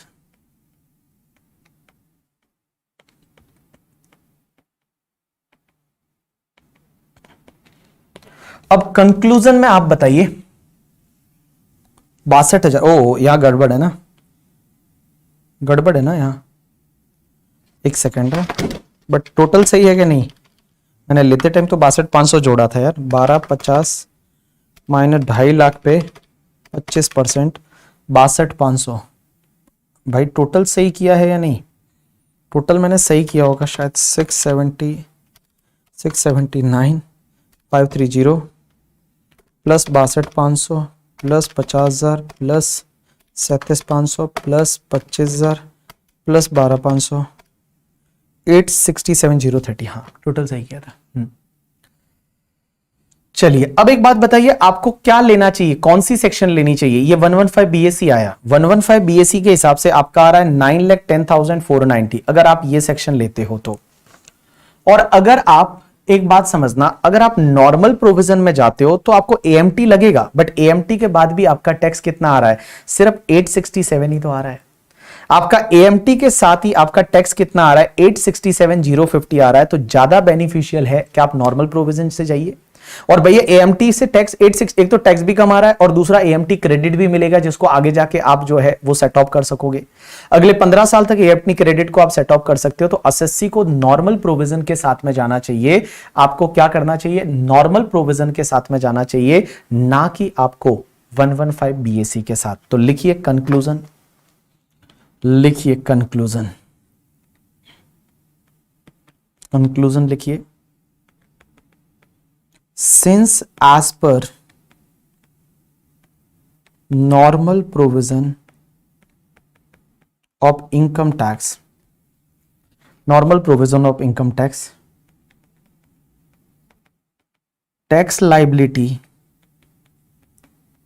is lower, that is tax liability is lower, that is 867,050, that is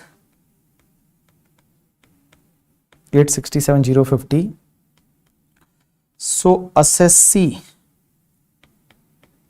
should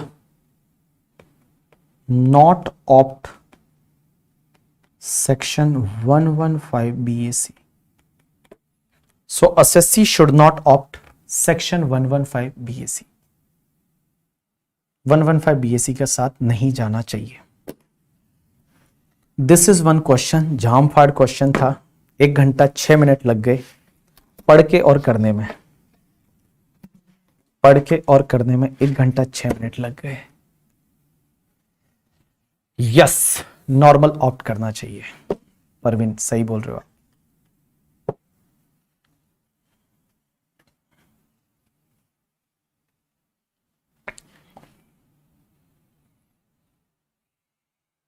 Dasu question है ना, एकदम दासू वाला। दासू सर, दासू सर, एक दासू सर वही है ना, दासू सर मैथ्स पढ़ाते हैं, मैथ्स ठोको महाकाल वाले, एक दासू सर करके, पता है मैंने यूट्यूब पे एक दिन देखा दासू सर का वीडियो। महाकाल के आशीर्वाद से ठोको लाइक, ऐसा बोलते हो। नहीं आएगा, इतना बड़ा टेंशन मत लो। चलिए, और क्वेश्चन मैं नहीं कराऊंगा, अब आप करोगे, अब आप करोगे। आपको मैंने 5-6 करा के बता दिए कि कैसे बड़े बड़े क्वेश्चंस होते हैं करके, ठीक है। एग्जाम में इतना बड़ा ये क्वेश्चन नहीं आना चाहिए, क्योंकि ये आता है तो बहुत टाइम कंज्यूमिंग है, 40-50 मिनट लग जाएगा। अगर आपने पहले किया हुआ है तो भी 40 मिनट तो लग ही जाएगा। तो एग्जाम में आना इतना बड़ा नहीं चाहिए, हो सकता है 1-2 एडजस्टमेंट हटा के फिर आ जाए। मुझसे क्या नाराज हो? नहीं। Determine the residential status and the total income of mister Raghu for the assessment year 23-24 from the information given below.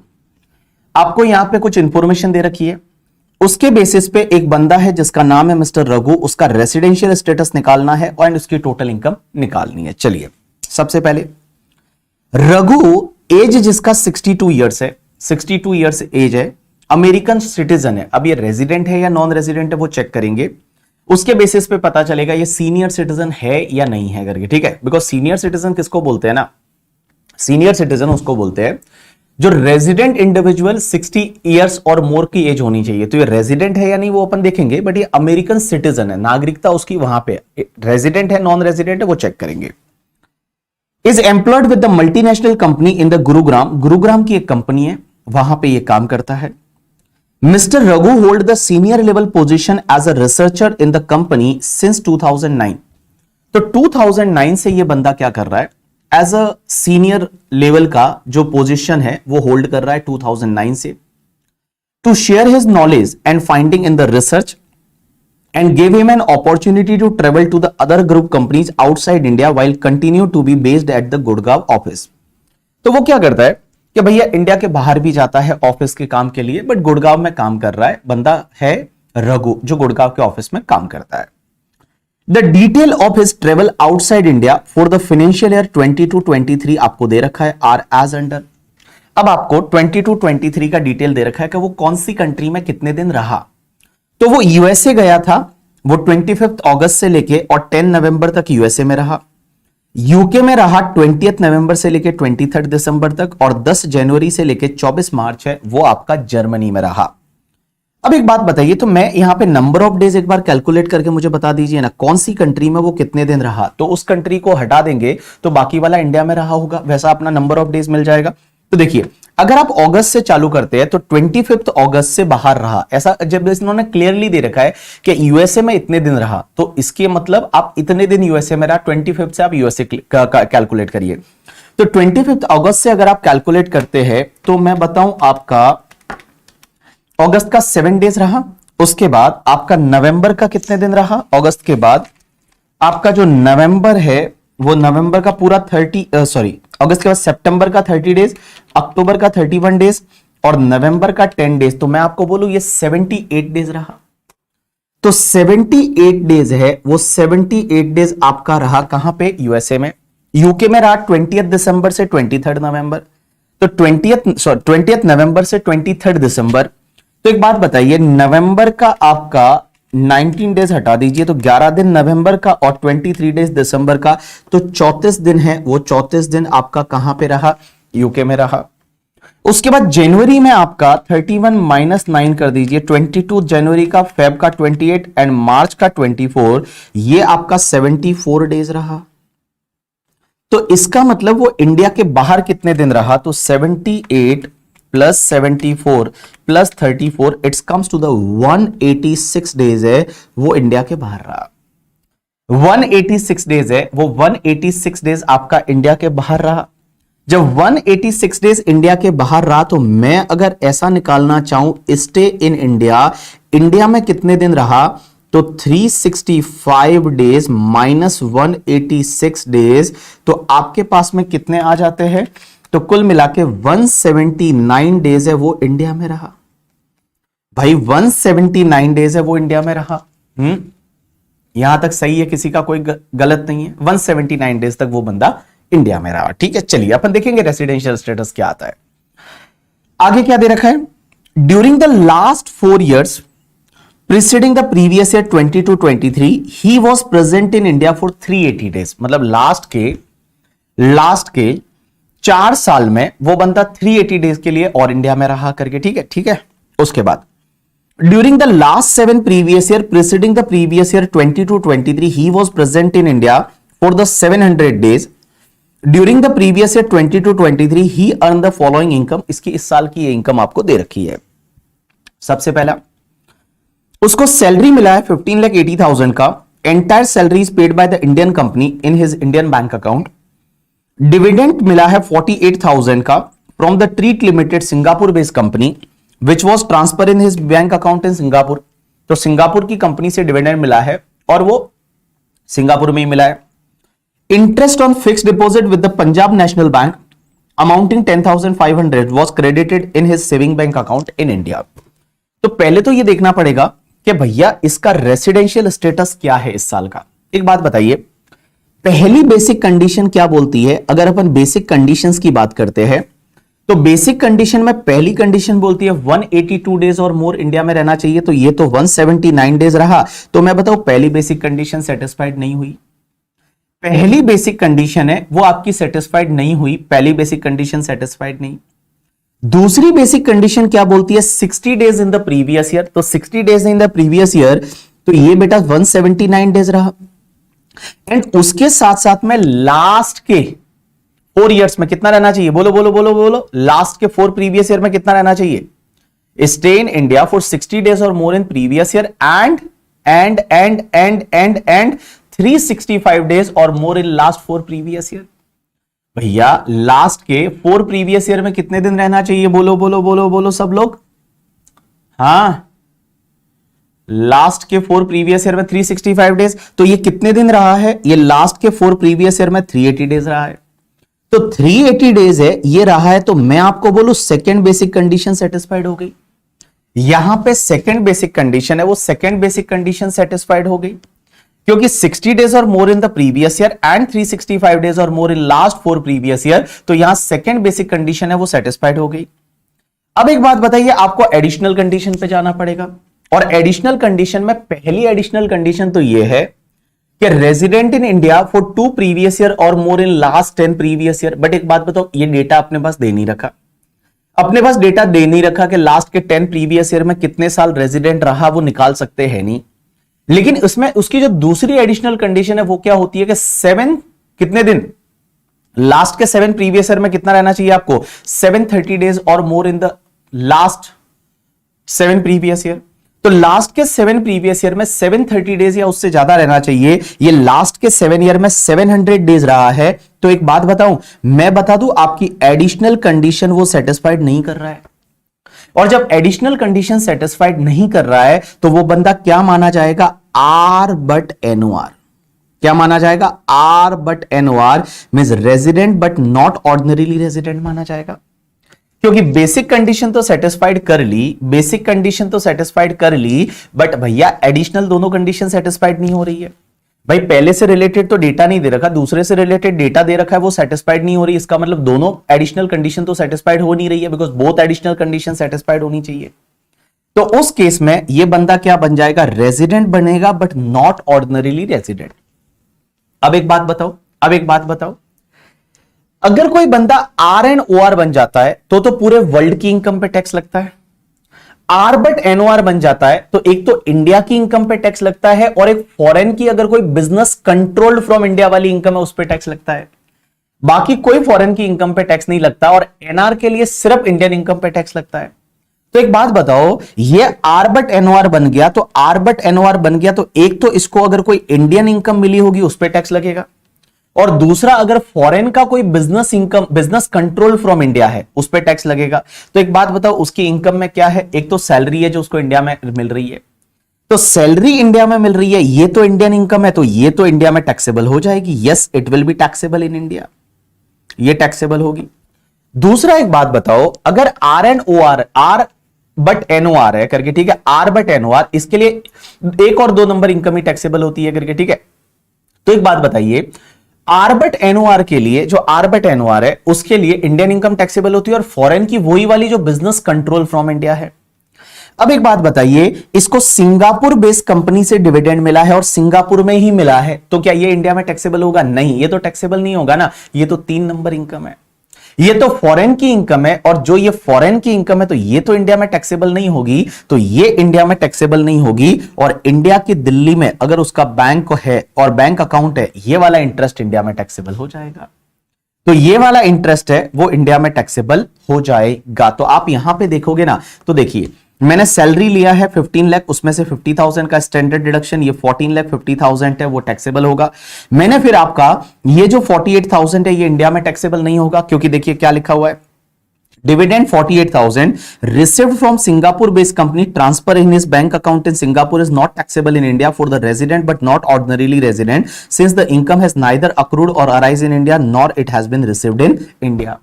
और ये पंजाब नेशनल बैंक वाला जो इंटरेस्ट है ये पहले टैक्सेबल होगा, लेकिन इसका एक डिडक्शन मिलता है 80 टीटीबी में।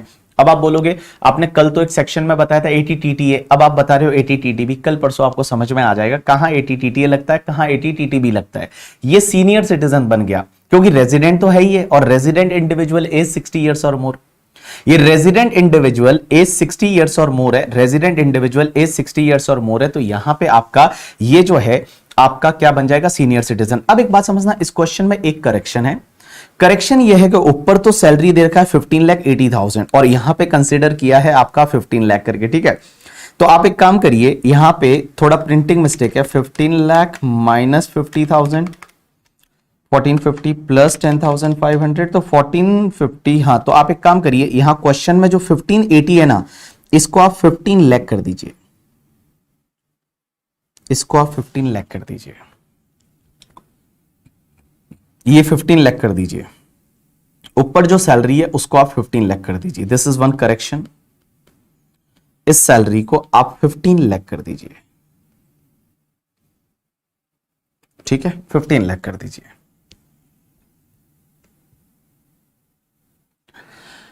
अब किसी ने ये बोला कि सर एक बात बताइए, 25 अगस्त और 10 नवंबर को इंडिया में कंसिडर नहीं करेंगे क्या? नहीं, बिकॉज लैंग्वेज क्या बोलती है, लैंग्वेज ये बोल रही है क्लियरली कि भैया period of stay outside India, ये इंडिया के बाहर है, ऐसा बोला गया है। तो आप 25 को और 10 नवंबर को इंडिया के बाहर मानोगे, देयर में भी पॉसिबिलिटी ना वो 24 को निकला होगा तब यूएसए पहुंचा होगा 25 को। एक बात बताओ, ऐसा हो सकता है ना, वो तो 24 को निकला होगा, यूएसए जाने में टाइम लगता है, ठीक है, तो 24 को निकला होगा तब 25 को यूएसए में गया होगा, तो 25 से यूएसए में है।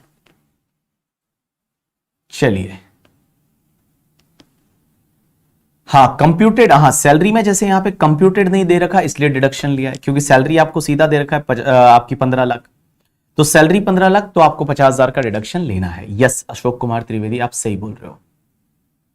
चलिए done. So this is the completion of question number आपका 50। चलो अब अपन क्वेश्चन नंबर 21 पे चलते हैं। मैं 21 का भी आपको रेगुलर बैच का सॉल्यूशन डाल रहा हूं, बट उसमें एक फर्क है, ध्यान रखना। यहां पे लिखा हुआ है DA form part of the pay of retirement benefit, means DA in terms है, डीए इन टर्म्स है, इन टर्म्स है DA forming part of retirement benefit. लेकिन जो मैं सॉल्यूशन डाल रहा हूं ना उसमें डीए नॉट इन टर्म्स है। मैं जो सॉल्यूशन डाल रहा हूं सेम क्वेश्चन का सॉल्यूशन डाल रहा हूं पूरा एग्जॉस्टिव वे में, बट उसमें मैंने डीए नॉट इन टर्म्स लिया है, क्योंकि ये लाइन को मैंने वहां पे गायब कर रखा है। इन द रेगुलर बैच की बुक में ये लाइन नहीं दे रखी, बट यहाँ पे दे रखा है DA form part of the retirement benefit, means in terms है। मेरे क्वेश्चन में नॉट इन टर्म्स है, तो कुछ आपका आंसर चेंज आएगा, तो ऐसे डरना मत आंसर चेंज कैसे आ गया करके, ठीक है। Only due to the DA in terms and not in terms की वजह से आपका आंसर चेंज होगा करके, ठीक है। क्वेश्चन नंबर 22 देखिए, स्लैब यहां पे पे स्केल है शायद। देखिए, from the following information find out the salary chargeable to tax for the assessment year 23-24। तो असेसमेंट ईयर 23-24 के लिए आपको सैलरी का इनकम निकालना है। तो देखिए क्या दे रखा है, mister x is a regular employee of the Rama and company in the Gurgaon. Gurgaon में एक कंपनी है रामा एंड कंपनी, और उसका एक एम्प्लॉई है mister x. He was appointed on 1/1/2022 को अपॉइंट हुआ था। In the scale of the 20,000, 1,000 and 30,000, means उसका सैलरी पहले 20,000 रहेगा, हर साल बढ़ता जाएगा बढ़ता जाएगा बढ़ता जाएगा 1,000, और कब तक बढ़ेगा, जब तक कि उसका सैलरी 30,000 ना हो जाता। He is paid 10% DA and bonus equivalent. He is paid 10% DA, means उसका जो भी सैलरी है उसका 10% उसका DA है, and bonus equivalent to the 1 month pay based on the salary of the March every year, means जो भी आपका मार्च महीने का सैलरी रहेगा उतना उसको बोनस मिल जाएगा। तो उसको जो बोनस मिलेगा वो मार्च महीने का जो सैलरी रहेगा उतना उसको बोनस मिलेगा। He contribute 15% of his pay and DA towards his recognized provident fund and the company also contribute the same amount। ये लोग आरपीएफ में पैसा डाल रहे हैं। आरपीएफ में जो भी उनका बेसिक है प्लस डीए है उसका 15% है, ये लोग डाल रहे हैं आरपीएफ में, खुद भी डाल रहा है एज वेल एज कंपनी भी डाल रही है। कंपनी भी उतना ही डालती है, ये भी खुद भी इतना डालता है। आगे क्या दे रखा है, he is provided a free housing facility. देखो यहां हाउस फैसिलिटी आ गया, house facility, rent free accommodation, यहां घर आ गया। वो लेते थे ना 7.5% और 10% और 15% ऑफ सैलरी, या फिर अगर हायर्ड बाय एम्प्लॉयर है तो आपका 15% ऑफ सैलरी और rent paid by the employer which ever is lower. तो देखिए, he provides rent free housing facility which has been taken on rent by the company at 10,000 per month। तो company ने ये भाड़े पे लेके इसको दिया है, तो 15% ऑफ सैलरी और rent paid by employer which ever is lower है उतने का टैक्सेबल बेनिफिट होगा हाउस फैसिलिटी का, करेंगे। उसके बाद he is also provided with the following facility. इसको और क्या फैसिलिटी दी है, फैसिलिटी ऑफ लैपटॉप, लैपटॉप का फैसिलिटी दिया है। लैपटॉप का फैसिलिटी एग्जेम्प्ट होता है, लैपटॉप और कंप्यूटर का फैसिलिटी है वो एग्जेम्प्ट होता है। उसके बाद company reimburse the medical bill, treatment bill of his brother 25,000 who is a dependent on him. अब एक बात बताओ, मेडिकल ट्रीटमेंट, मेडिकल ट्रीटमेंट में सीधा सा ध्यान रखना है कि अगर गवर्नमेंट हॉस्पिटल में हुआ, गवर्नमेंट रिकॉग्नाइज हॉस्पिटल में हुआ, एम्प्लॉयर के हॉस्पिटल में हुआ तो एग्जेम्प्ट है, बाकी ये टैक्सेबल होगा। तो ये 25,000 है, ये तुम्हारे लिए टैक्सेबल हो जाएगा। उसके बाद The monthly salary of 1,000 of a housekeeper is reimbursed by the company। अब एक बात समझिए, हाउसकीपर रखा है, हाउसकीपर रखा है मतलब कुल मिलाकर कोई सर्वेंट वगैरह रहेगा, और उसका एक महीने का जो सैलरी है वो कितना है 1,000, तो 12 मंथ का हुआ 12,000, और ये कंपनी दे रही है। ये तो ऐसा परक्यूजिट हो गया, अपन ने कहीं पढ़ा ही नहीं है करके, ठीक है, तो ये टैक्सेबल हो जाएगा। ये जो परक्यूजिट है वो टैक्सेबल होगा। उसके बाद gift voucher of 10,000 on the occasion of his marriage anniversary, तो 5,000 से ज्यादा है तो ये भी टैक्सेबल होगा करके, ठीक है। उसके बाद कन्वेंस अलाउंस उसको दिया, कन्वेंस अलाउंस में ये कुत्ता टीसी उधर है वाली बात हो रही है, कुत्ता टीसी उधर है में आ रहा है conveyance. 1,000 per month is given by the company towards the actual reimbursement. मतलब एक्चुअल रीएम्बर्समेंट का मतलब क्या हुआ, खर्चा भी इतना ही हुआ होगा। तो मैंने आपको बताया था कि जो ट्रेवलिंग ऑन टूर अलाउंस होता है, कन्वेंस अलाउंस होता है, टीसी, यूनिफॉर्म अलाउंस होता है, डेली अलाउंस होता है, हेल्पर अलाउंस होता है एंड रिसर्च अलाउंस होता है, उसमें जितना एक्चुअल खर्चा करते हो उतना लेस हो जाता है। तो यहां पे एक बात समझिए, एक्चुअल खर्चा भी आपका इतना ही हुआ होगा 12,000, और 12,000 का आपको मिला है क्योंकि 1000 multiply by 12 month it's comes to the 12,000, और एक्चुअल खर्चा भी उतना ही हुआ होगा तो उतना ही आपका लेस हो जाएगा।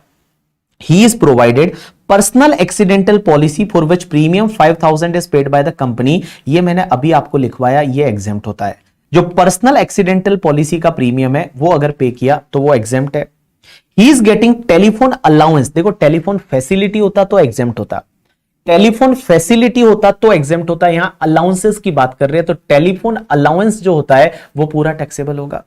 टेलीफोन अलाउंस है, अलाउंस में देखो वो कुत्ता टीसी उधर है उतने ही एग्जेम्प्ट थे, कुत्ता टीसी उधर है उसके अलावा कुछ भी एग्जेम्प्ट नहीं है, तो it is going to be taxable. ये अलाउंस है तो अलाउंसेस आपका टैक्सेबल हो जाएगा।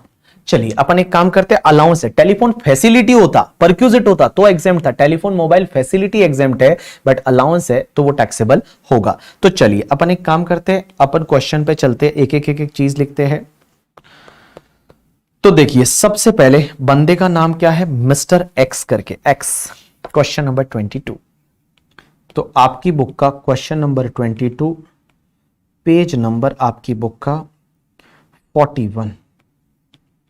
एक बात बताओ, मैं क्वेश्चन करा रहा हूं आपको समझ में तो आ रहा है ना, क्वेश्चन कर रहे हो वो, ठीक है, या ऐसे ही मैं करा रहा हूं और आप कॉपी मार रहे हो? हाँ बाबू एक बात बताओ, मैं जो क्वेश्चन करा रहा हूं आपको समझ में तो आ रहा है ना, या फिर ऐसे ही मैं बोल रहा हूं और आप कॉपी मारे रहे हो? ऐसा तो नहीं हो रहा है। हाँ, फैसिलिटी और अलाउंसेस में डिफरेंस मैंने उस दिन बताया था ना, अलाउंसेस फिक्स अमाउंट रहेगा, हर महीने मिलेगा, आप खर्चा करो या ना करो, दैट इज अलाउंस, अलाउंस में अलाउंस लिखा होगा। बाकी फैसिलिटी है वो सब परक्यूजिट है। हाउसकीपर वाला, निधि बोल रही है सर इजी तो है, इजी है, कोई बोल रहा है डिफिकल्ट, कार्तिक को डिफिकल्ट लग रहा है करके, ठीक है, ये टॉपिक ऐसा ही है, ठीक है, ये जो है ये टॉपिक ऐसा ही है, इसमें कैसा है ना, ये टॉपिक देखो किसी किसी को इजी लगेगा, किसी किसी को थोड़ा डिफिकल्ट लगेगा, क्योंकि इसमें देखो इसमें क्या है ना, ऐसे लॉजिकल ज्यादा नहीं है ना, स्टैंडर्ड है, मैं आपको भाई 50,000 डिडक्शन लेना है, ये करना है करके, ठीक है, इंफॉर्मेशन ज्यादा है बट टॉपिक इजी है करके। टॉपिक मतलब इजी कैसा है ना, थोड़ा याद करने जैसा टॉपिक है ये, टॉपिक थोड़ा याद रिटेन करने वाला है, थोड़ा रट्टा मारने वाला टॉपिक है, ठीक है, वैसा है। बट बाकी जैसे कैसे कैपिटल गेन में लॉजिकल चीजें थी हर जगह। चलिए अब एक बात समझना, अपन मिस्टर एक्स का क्वेश्चन करते हैं। चलिए लिखिए, computation of salary income,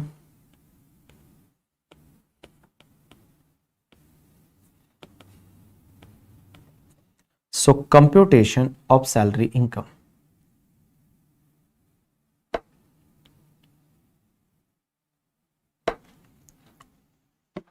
gift on marriage exempt होता है, अरे खजूर वो आईएफओएस में होता था, यहां तो सैलरी में, एम्प्लॉयर ने दिया वो हमेशा सैलरी में टैक्सेबल होगा बाबू।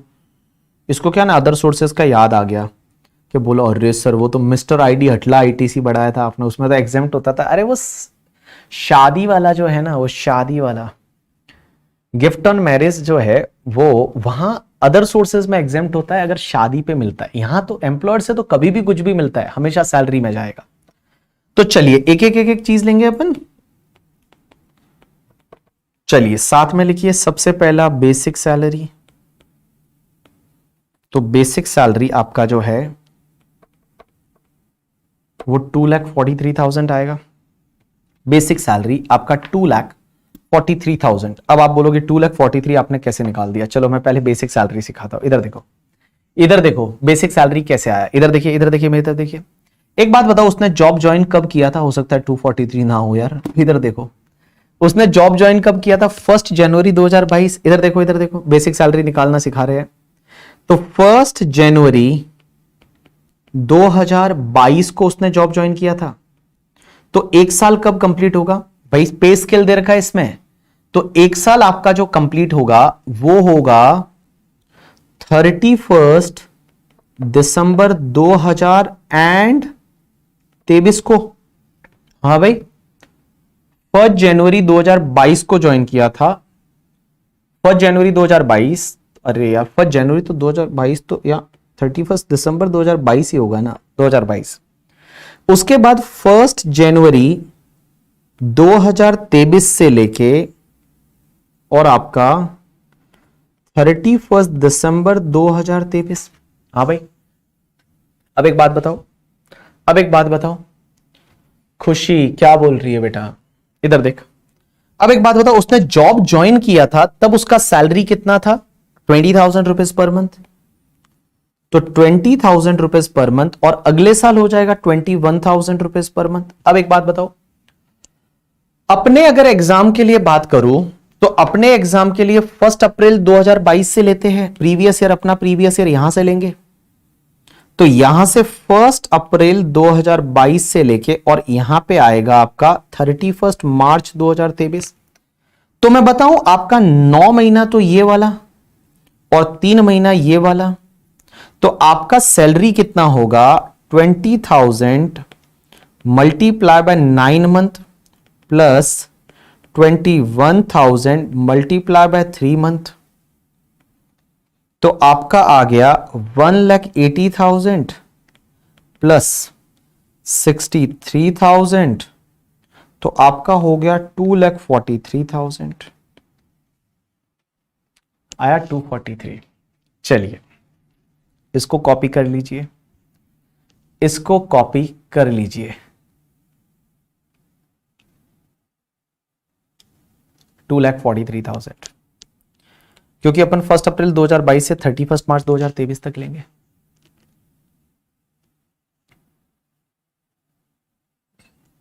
खुशी ऐसा नहीं है, जब कुछ भी डीए के बारे में नहीं दे रखा तो नॉट इन टर्म्स लेने का, नॉट इन टर्म्स लेने का, ऐसा मैंने बताया था।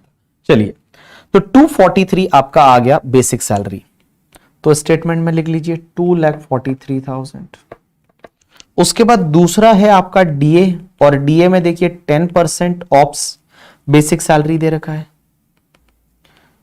तो बेसिक सैलरी का 10%, अगर आप क्वेश्चन में देखेंगे तो बेसिक सैलरी का 10% ये आपका 24,300 हो जाएगा।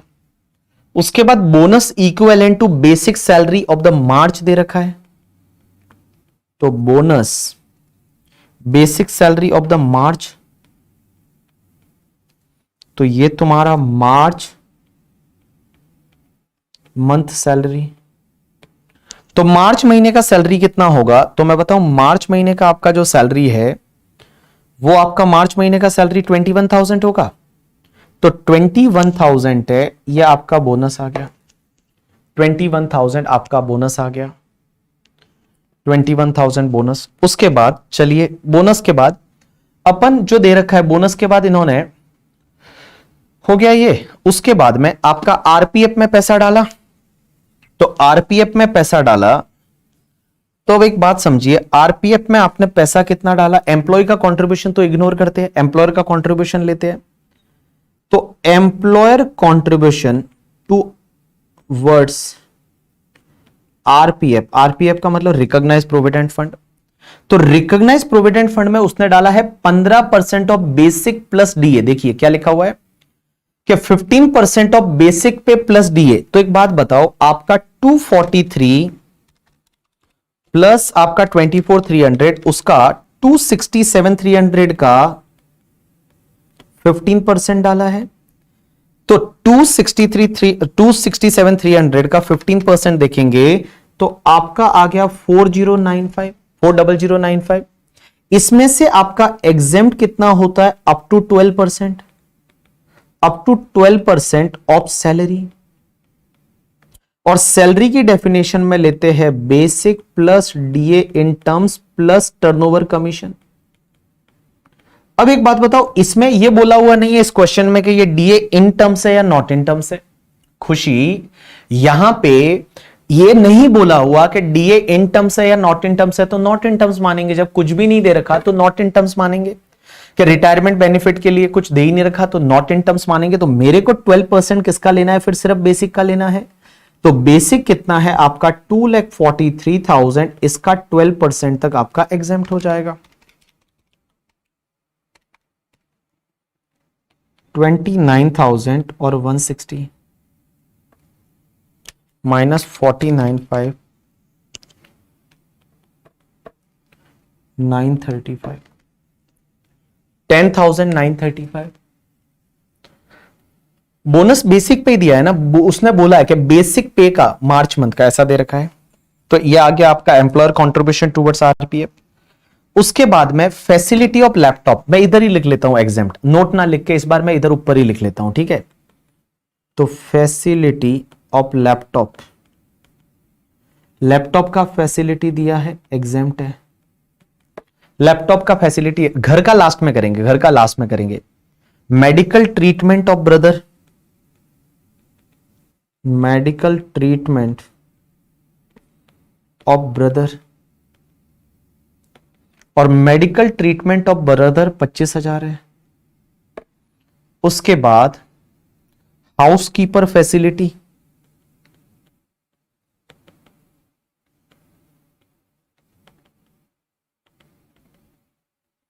हाउसकीपर फैसिलिटी जो है वो आपका 1,000 पर महीने का है, तो मल्टीप्लाई बाय 12 महीने का 12,000 हो जाएगा।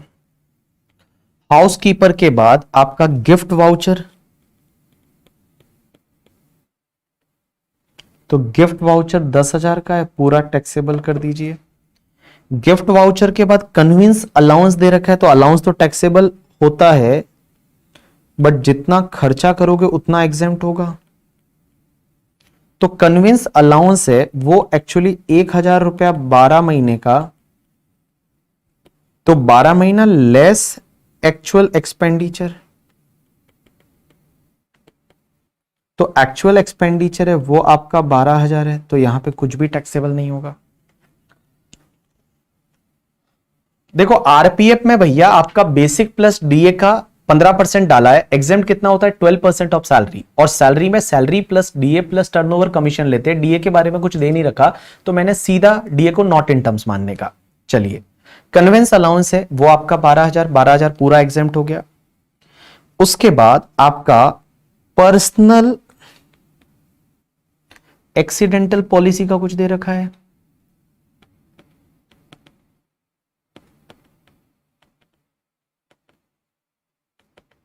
प्रीमियम, ये एग्जेम्प्ट होता है। उसके बाद टेलीफोन अलाउंस दे रखा है,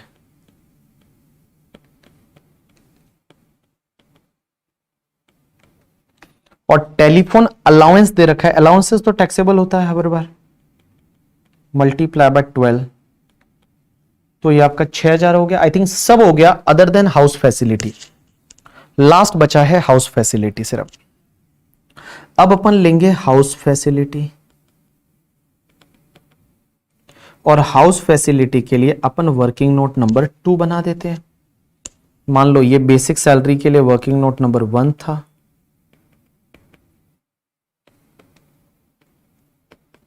तो अब अपन हाउस फैसिलिटी के लिए वर्किंग नोट नंबर 2 बना देते हैं। तो वर्किंग नोट नंबर 2 पे चलेंगे, that is related to rent free accommodation. तो working note number 2 is related to rent free, that is house facility. अब एक बात समझिए, रेंट फ्री अकोमोडेशन में ये हायर्ड बाय एम्प्लॉयर है, हायर्ड बाय एम्प्लॉयर, तो आपका टैक्सेबल अमाउंट कितना होता है हायर्ड बाय एम्प्लॉयर में? पहला 15% ऑफ सैलरी, और दूसरा actual rent paid by employer whichever is lower। अब एक बात बताओ, एम्प्लॉयर इसका 10,000 पर मंथ दे रहा है, मल्टीप्लाई बाय 12 मंथ का, तो ये तो आपका 1,20,000 आ गया। बट अब अपने को लेना है सैलरी का 15%, बट सैलरी का मतलब क्या? तो मैंने आपको बताया था सैलरी का मतलब यहां पे बीडीबी एसीएम लेना पड़ता है हाउस फैसिलिटी में। तो मैं यहां पे बीडीबी एसीएम लेने गया, बीडीबी एसीएम। अब एक बात समझिए, बीडीबी एसीएम का मतलब सबसे पहले बेसिक ले लीजिए। तो आपके क्वेश्चन में बेसिक दिया हुआ है, बेसिक कितना दे रखा है 243। तो बेसिक है वो आपका 243 है। अब एक बात समझिए, डीए इन टर्म से तो ही लेने का, नहीं तो नहीं लेने का। बोनस दे रखा है, यस बोनस दे रखा है ना 21,000। उसके बाद क्या कोई अलाउंसेस है या नहीं जो टैक्सेबल है? ए का मतलब होता है अलाउंसेस। कोई अलाउंसेस है या नहीं जो टैक्सेबल है? आंसर इज यस, एक अलाउंस है, telephone allowance. I think allowance conveyance भी था, वो एग्जाम था, बट टेलीफोन अलाउंस टैक्सेबल होगा, तो 6,000 आपका अलाउंस है टैक्सेबल। कमीशन कुछ दे नहीं रखा और कोई मॉनेटरी इनकम नहीं है, बाकी सब परक्यूजिट है। तो इसकी टोटल हुई 243 plus 21,000 plus 6,000, it's comes to the 2,70,000 का इसका पूरे साल का सैलरी है। तो आप क्या करेंगे, 2,70,000 मल्टीप्लाई बाय 15%, तो 2,70,000 multiply by 15%, that's comes to the 40,500। आप इसमें से विच एवर इज लोअर कर देंगे तो 40,500 आपका यहां पे है, वो टैक्सेबल वैल्यू आ जाएगा 40,500। कुछ भी नहीं दे रखा है खुशी, तो नॉट इन टर्म्स। हमेशा कुछ नहीं दे रखा है डीए के बारे में, नॉट इन टर्म्स। कुछ नहीं दे रखा है तो आप उसको नॉट इन टर्म्स मानेंगे।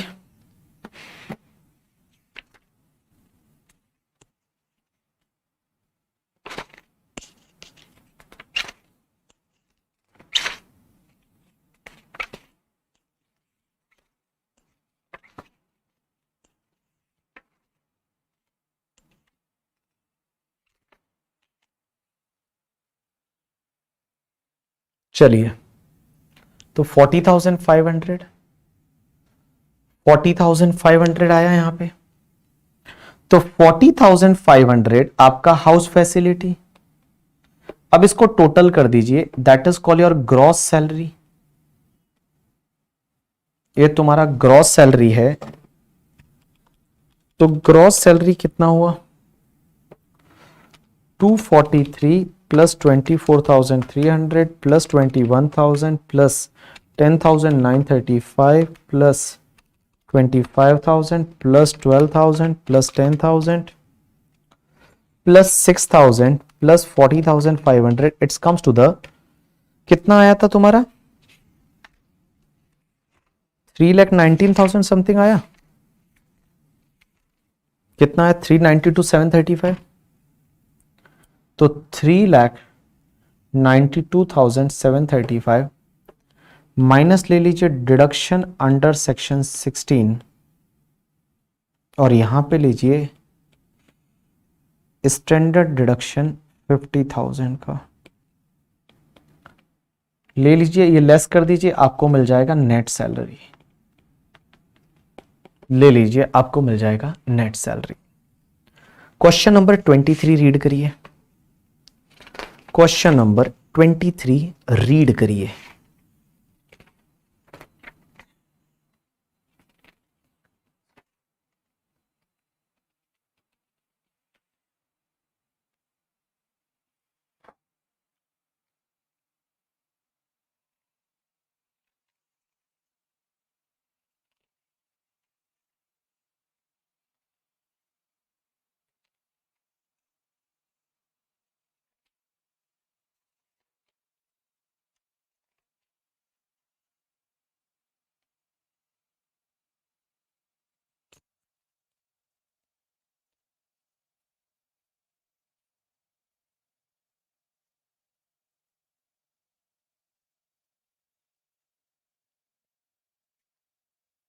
चलिए,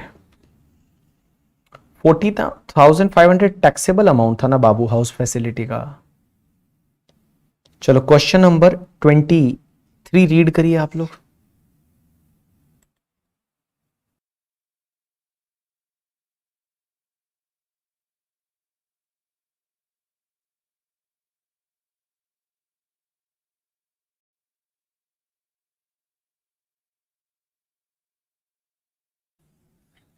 मिस्टर ए एकदम जामफाड़ वाला क्वेश्चन है करके, ठीक है।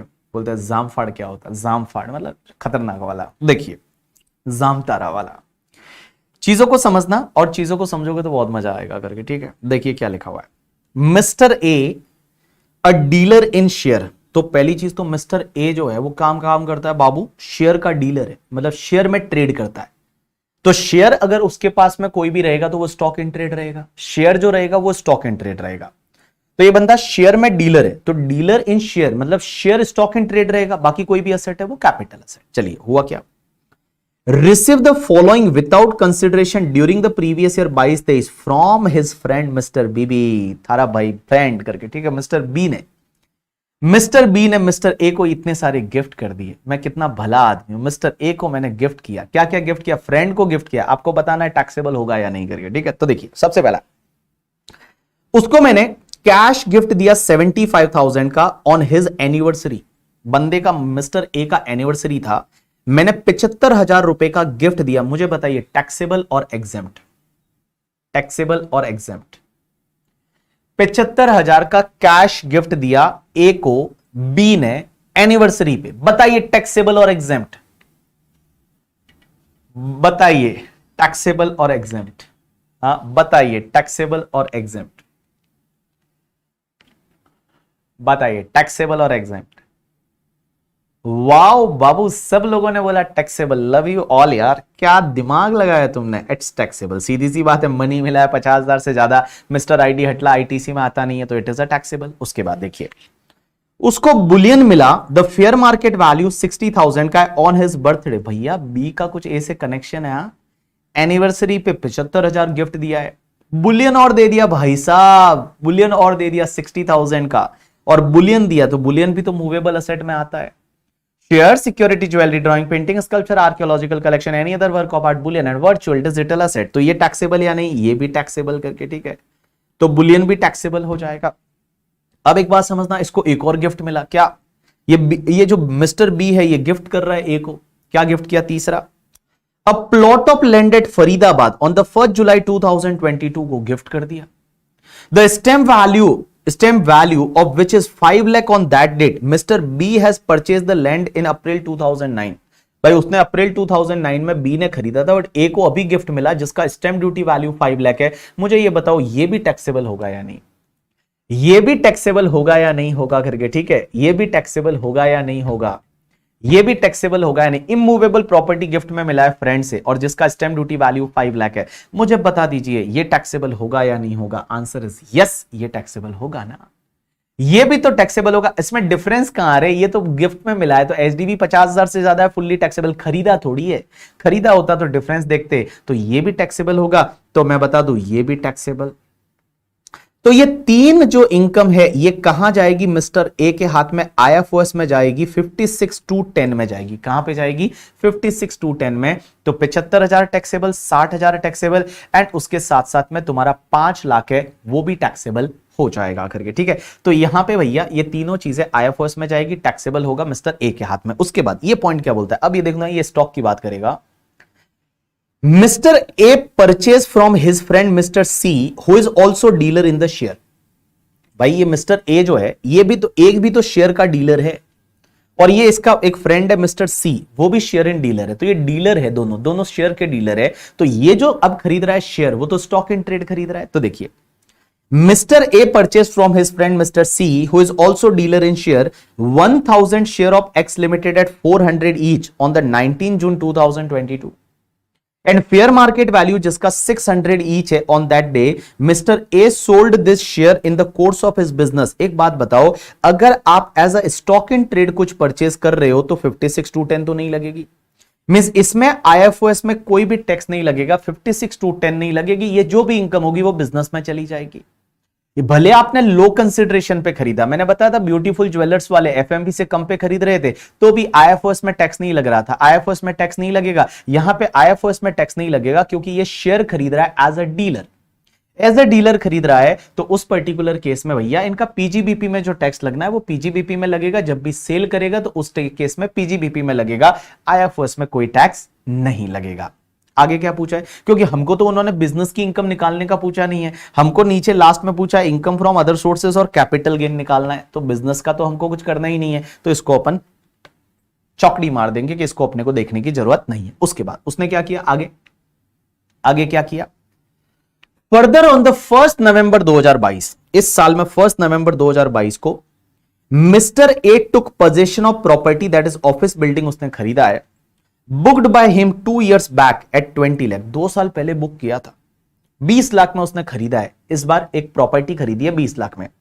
The stamp duty value of property as on 1 November 2022, 1 November 2022 को जब उसने खरीदा उस टाइम पे 32 लाख है, and the date of booking, जिस दिन बुकिंग किया था, मींस अग्रीमेंट किया था पहले, उस टाइम 23 लाख था, and he had paid the 1 lakh by account payee cheque as down payment on the date of booking.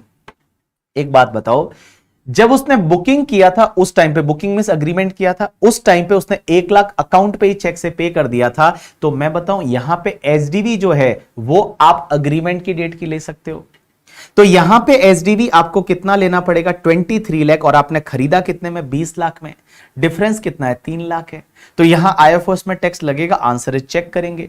IFOS में टैक्स कब लगता है, दो चीजों में, पहला तो आपका डिफरेंस है वो डिफरेंस 50,000 से ज्यादा होना चाहिए, यहां डिफरेंस आपका 3 लाख है, और दूसरी चीज आपका एसडीवी कंसिडरेशन के 110% से ज्यादा होना चाहिए। तो एक बात बताओ, 20 लाख का 110% कितना होता है, 22 लाख, क्या एसडीवी उससे ज्यादा है, आंसर इज यस। तो मैं बताऊं ये जो बायर है मिस्टर ए, इसके हाथ में ये 3 लाख भी आईएफओएस में टैक्सेबल हो जाएगा। ये जो 3 लाख है, ये 3 लाख भी आईएफओएस में टैक्सेबल हो जाएगा। शानदार क्वेश्चन है कि नहीं, ये 3 लाख है, ये भी आईएफओएस में टैक्सेबल हो जाएगा।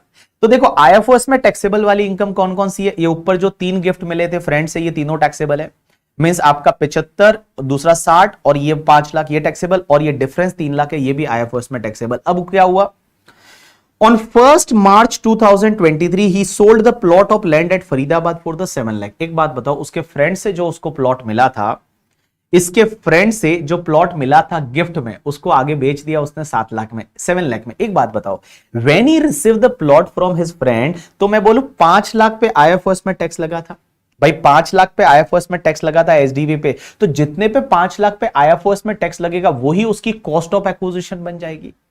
तो जब वो 7 लाख में बेचेगा तो कॉस्ट ऑफ एक्विजिशन क्या लेंगे, जिस एसडीवी पे आईएफओएस में टैक्स लगा था, तो फरीदाबाद वाला जो प्लॉट था, फरीदाबाद वाला जो प्लॉट था उसकी एसडीवी 5 लाख थी, 5 लाख पे आईएफओएस में टैक्स लगा तो वो कॉस्ट ऑफ एक्विजिशन बन जाएगा करके, ठीक है, और कॉस्ट ऑफ एक्विजिशन बन जाएगा, इसका मतलब भैया अब आपको कैपिटल गेन में 2 लाख टैक्सेबल हो जाएगा। तो देखिए आईएफओएस में कौन कौन सी इनकम टैक्सेबल हो रही है, देखिए एक तो आपका कैश गिफ्ट मिला फ्रेंड से 50,000, वो एक 60,000 का बुलियन मिला फ्रेंड से, वो एक 5 लाख जो फरीदाबाद वाली लैंड है वो आईएफओएस में जाएगा। ये शेयर्स वाला नहीं जाएगा, शेयर्स वाला नहीं जाएगा, शेयर्स वाला जो है वो क्योंकि स्टॉक इन ट्रेड खरीदा है तो 56,210 नहीं लगता, और ये डिफरेंस 3 लाख है, ये जाएगा, इतना आईएफओएस में टैक्सेबल होगा। अब एक बात बताओ, ये जो फरीदाबाद का प्लॉट है इसका एसडीवी 5 लाख था, एसडीवी पे आईएफओएस में टैक्स भरा, तो यही आपके कैपिटल गेन के लिए क्या बन जाएगी, कॉस्ट ऑफ एक्विजिशन बन जाएगी, और 2 लाख का आपका शॉर्ट टर्म कैपिटल गेन आ जाएगा।